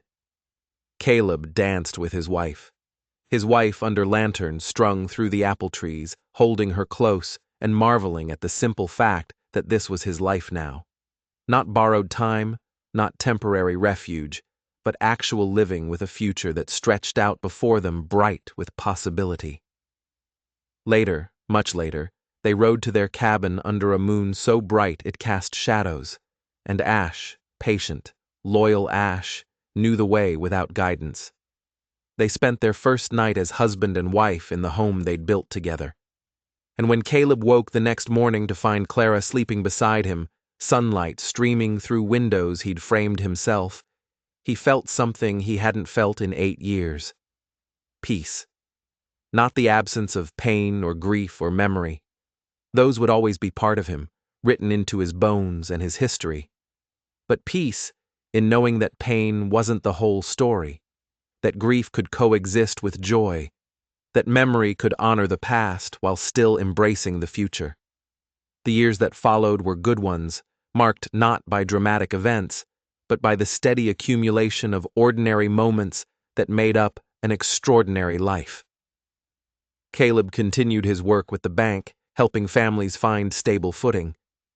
Learning that redemption was rarely dramatic, but often profound, Clara opened a small clinic in town, using her medical training to serve people who couldn't afford the doctor from Denver, bringing the same fierce compassion to healing that she'd brought to everything else. Their first child arrived 2 years after the wedding, a boy they named Thomas Daniel, honoring both their fathers and the men they'd lost.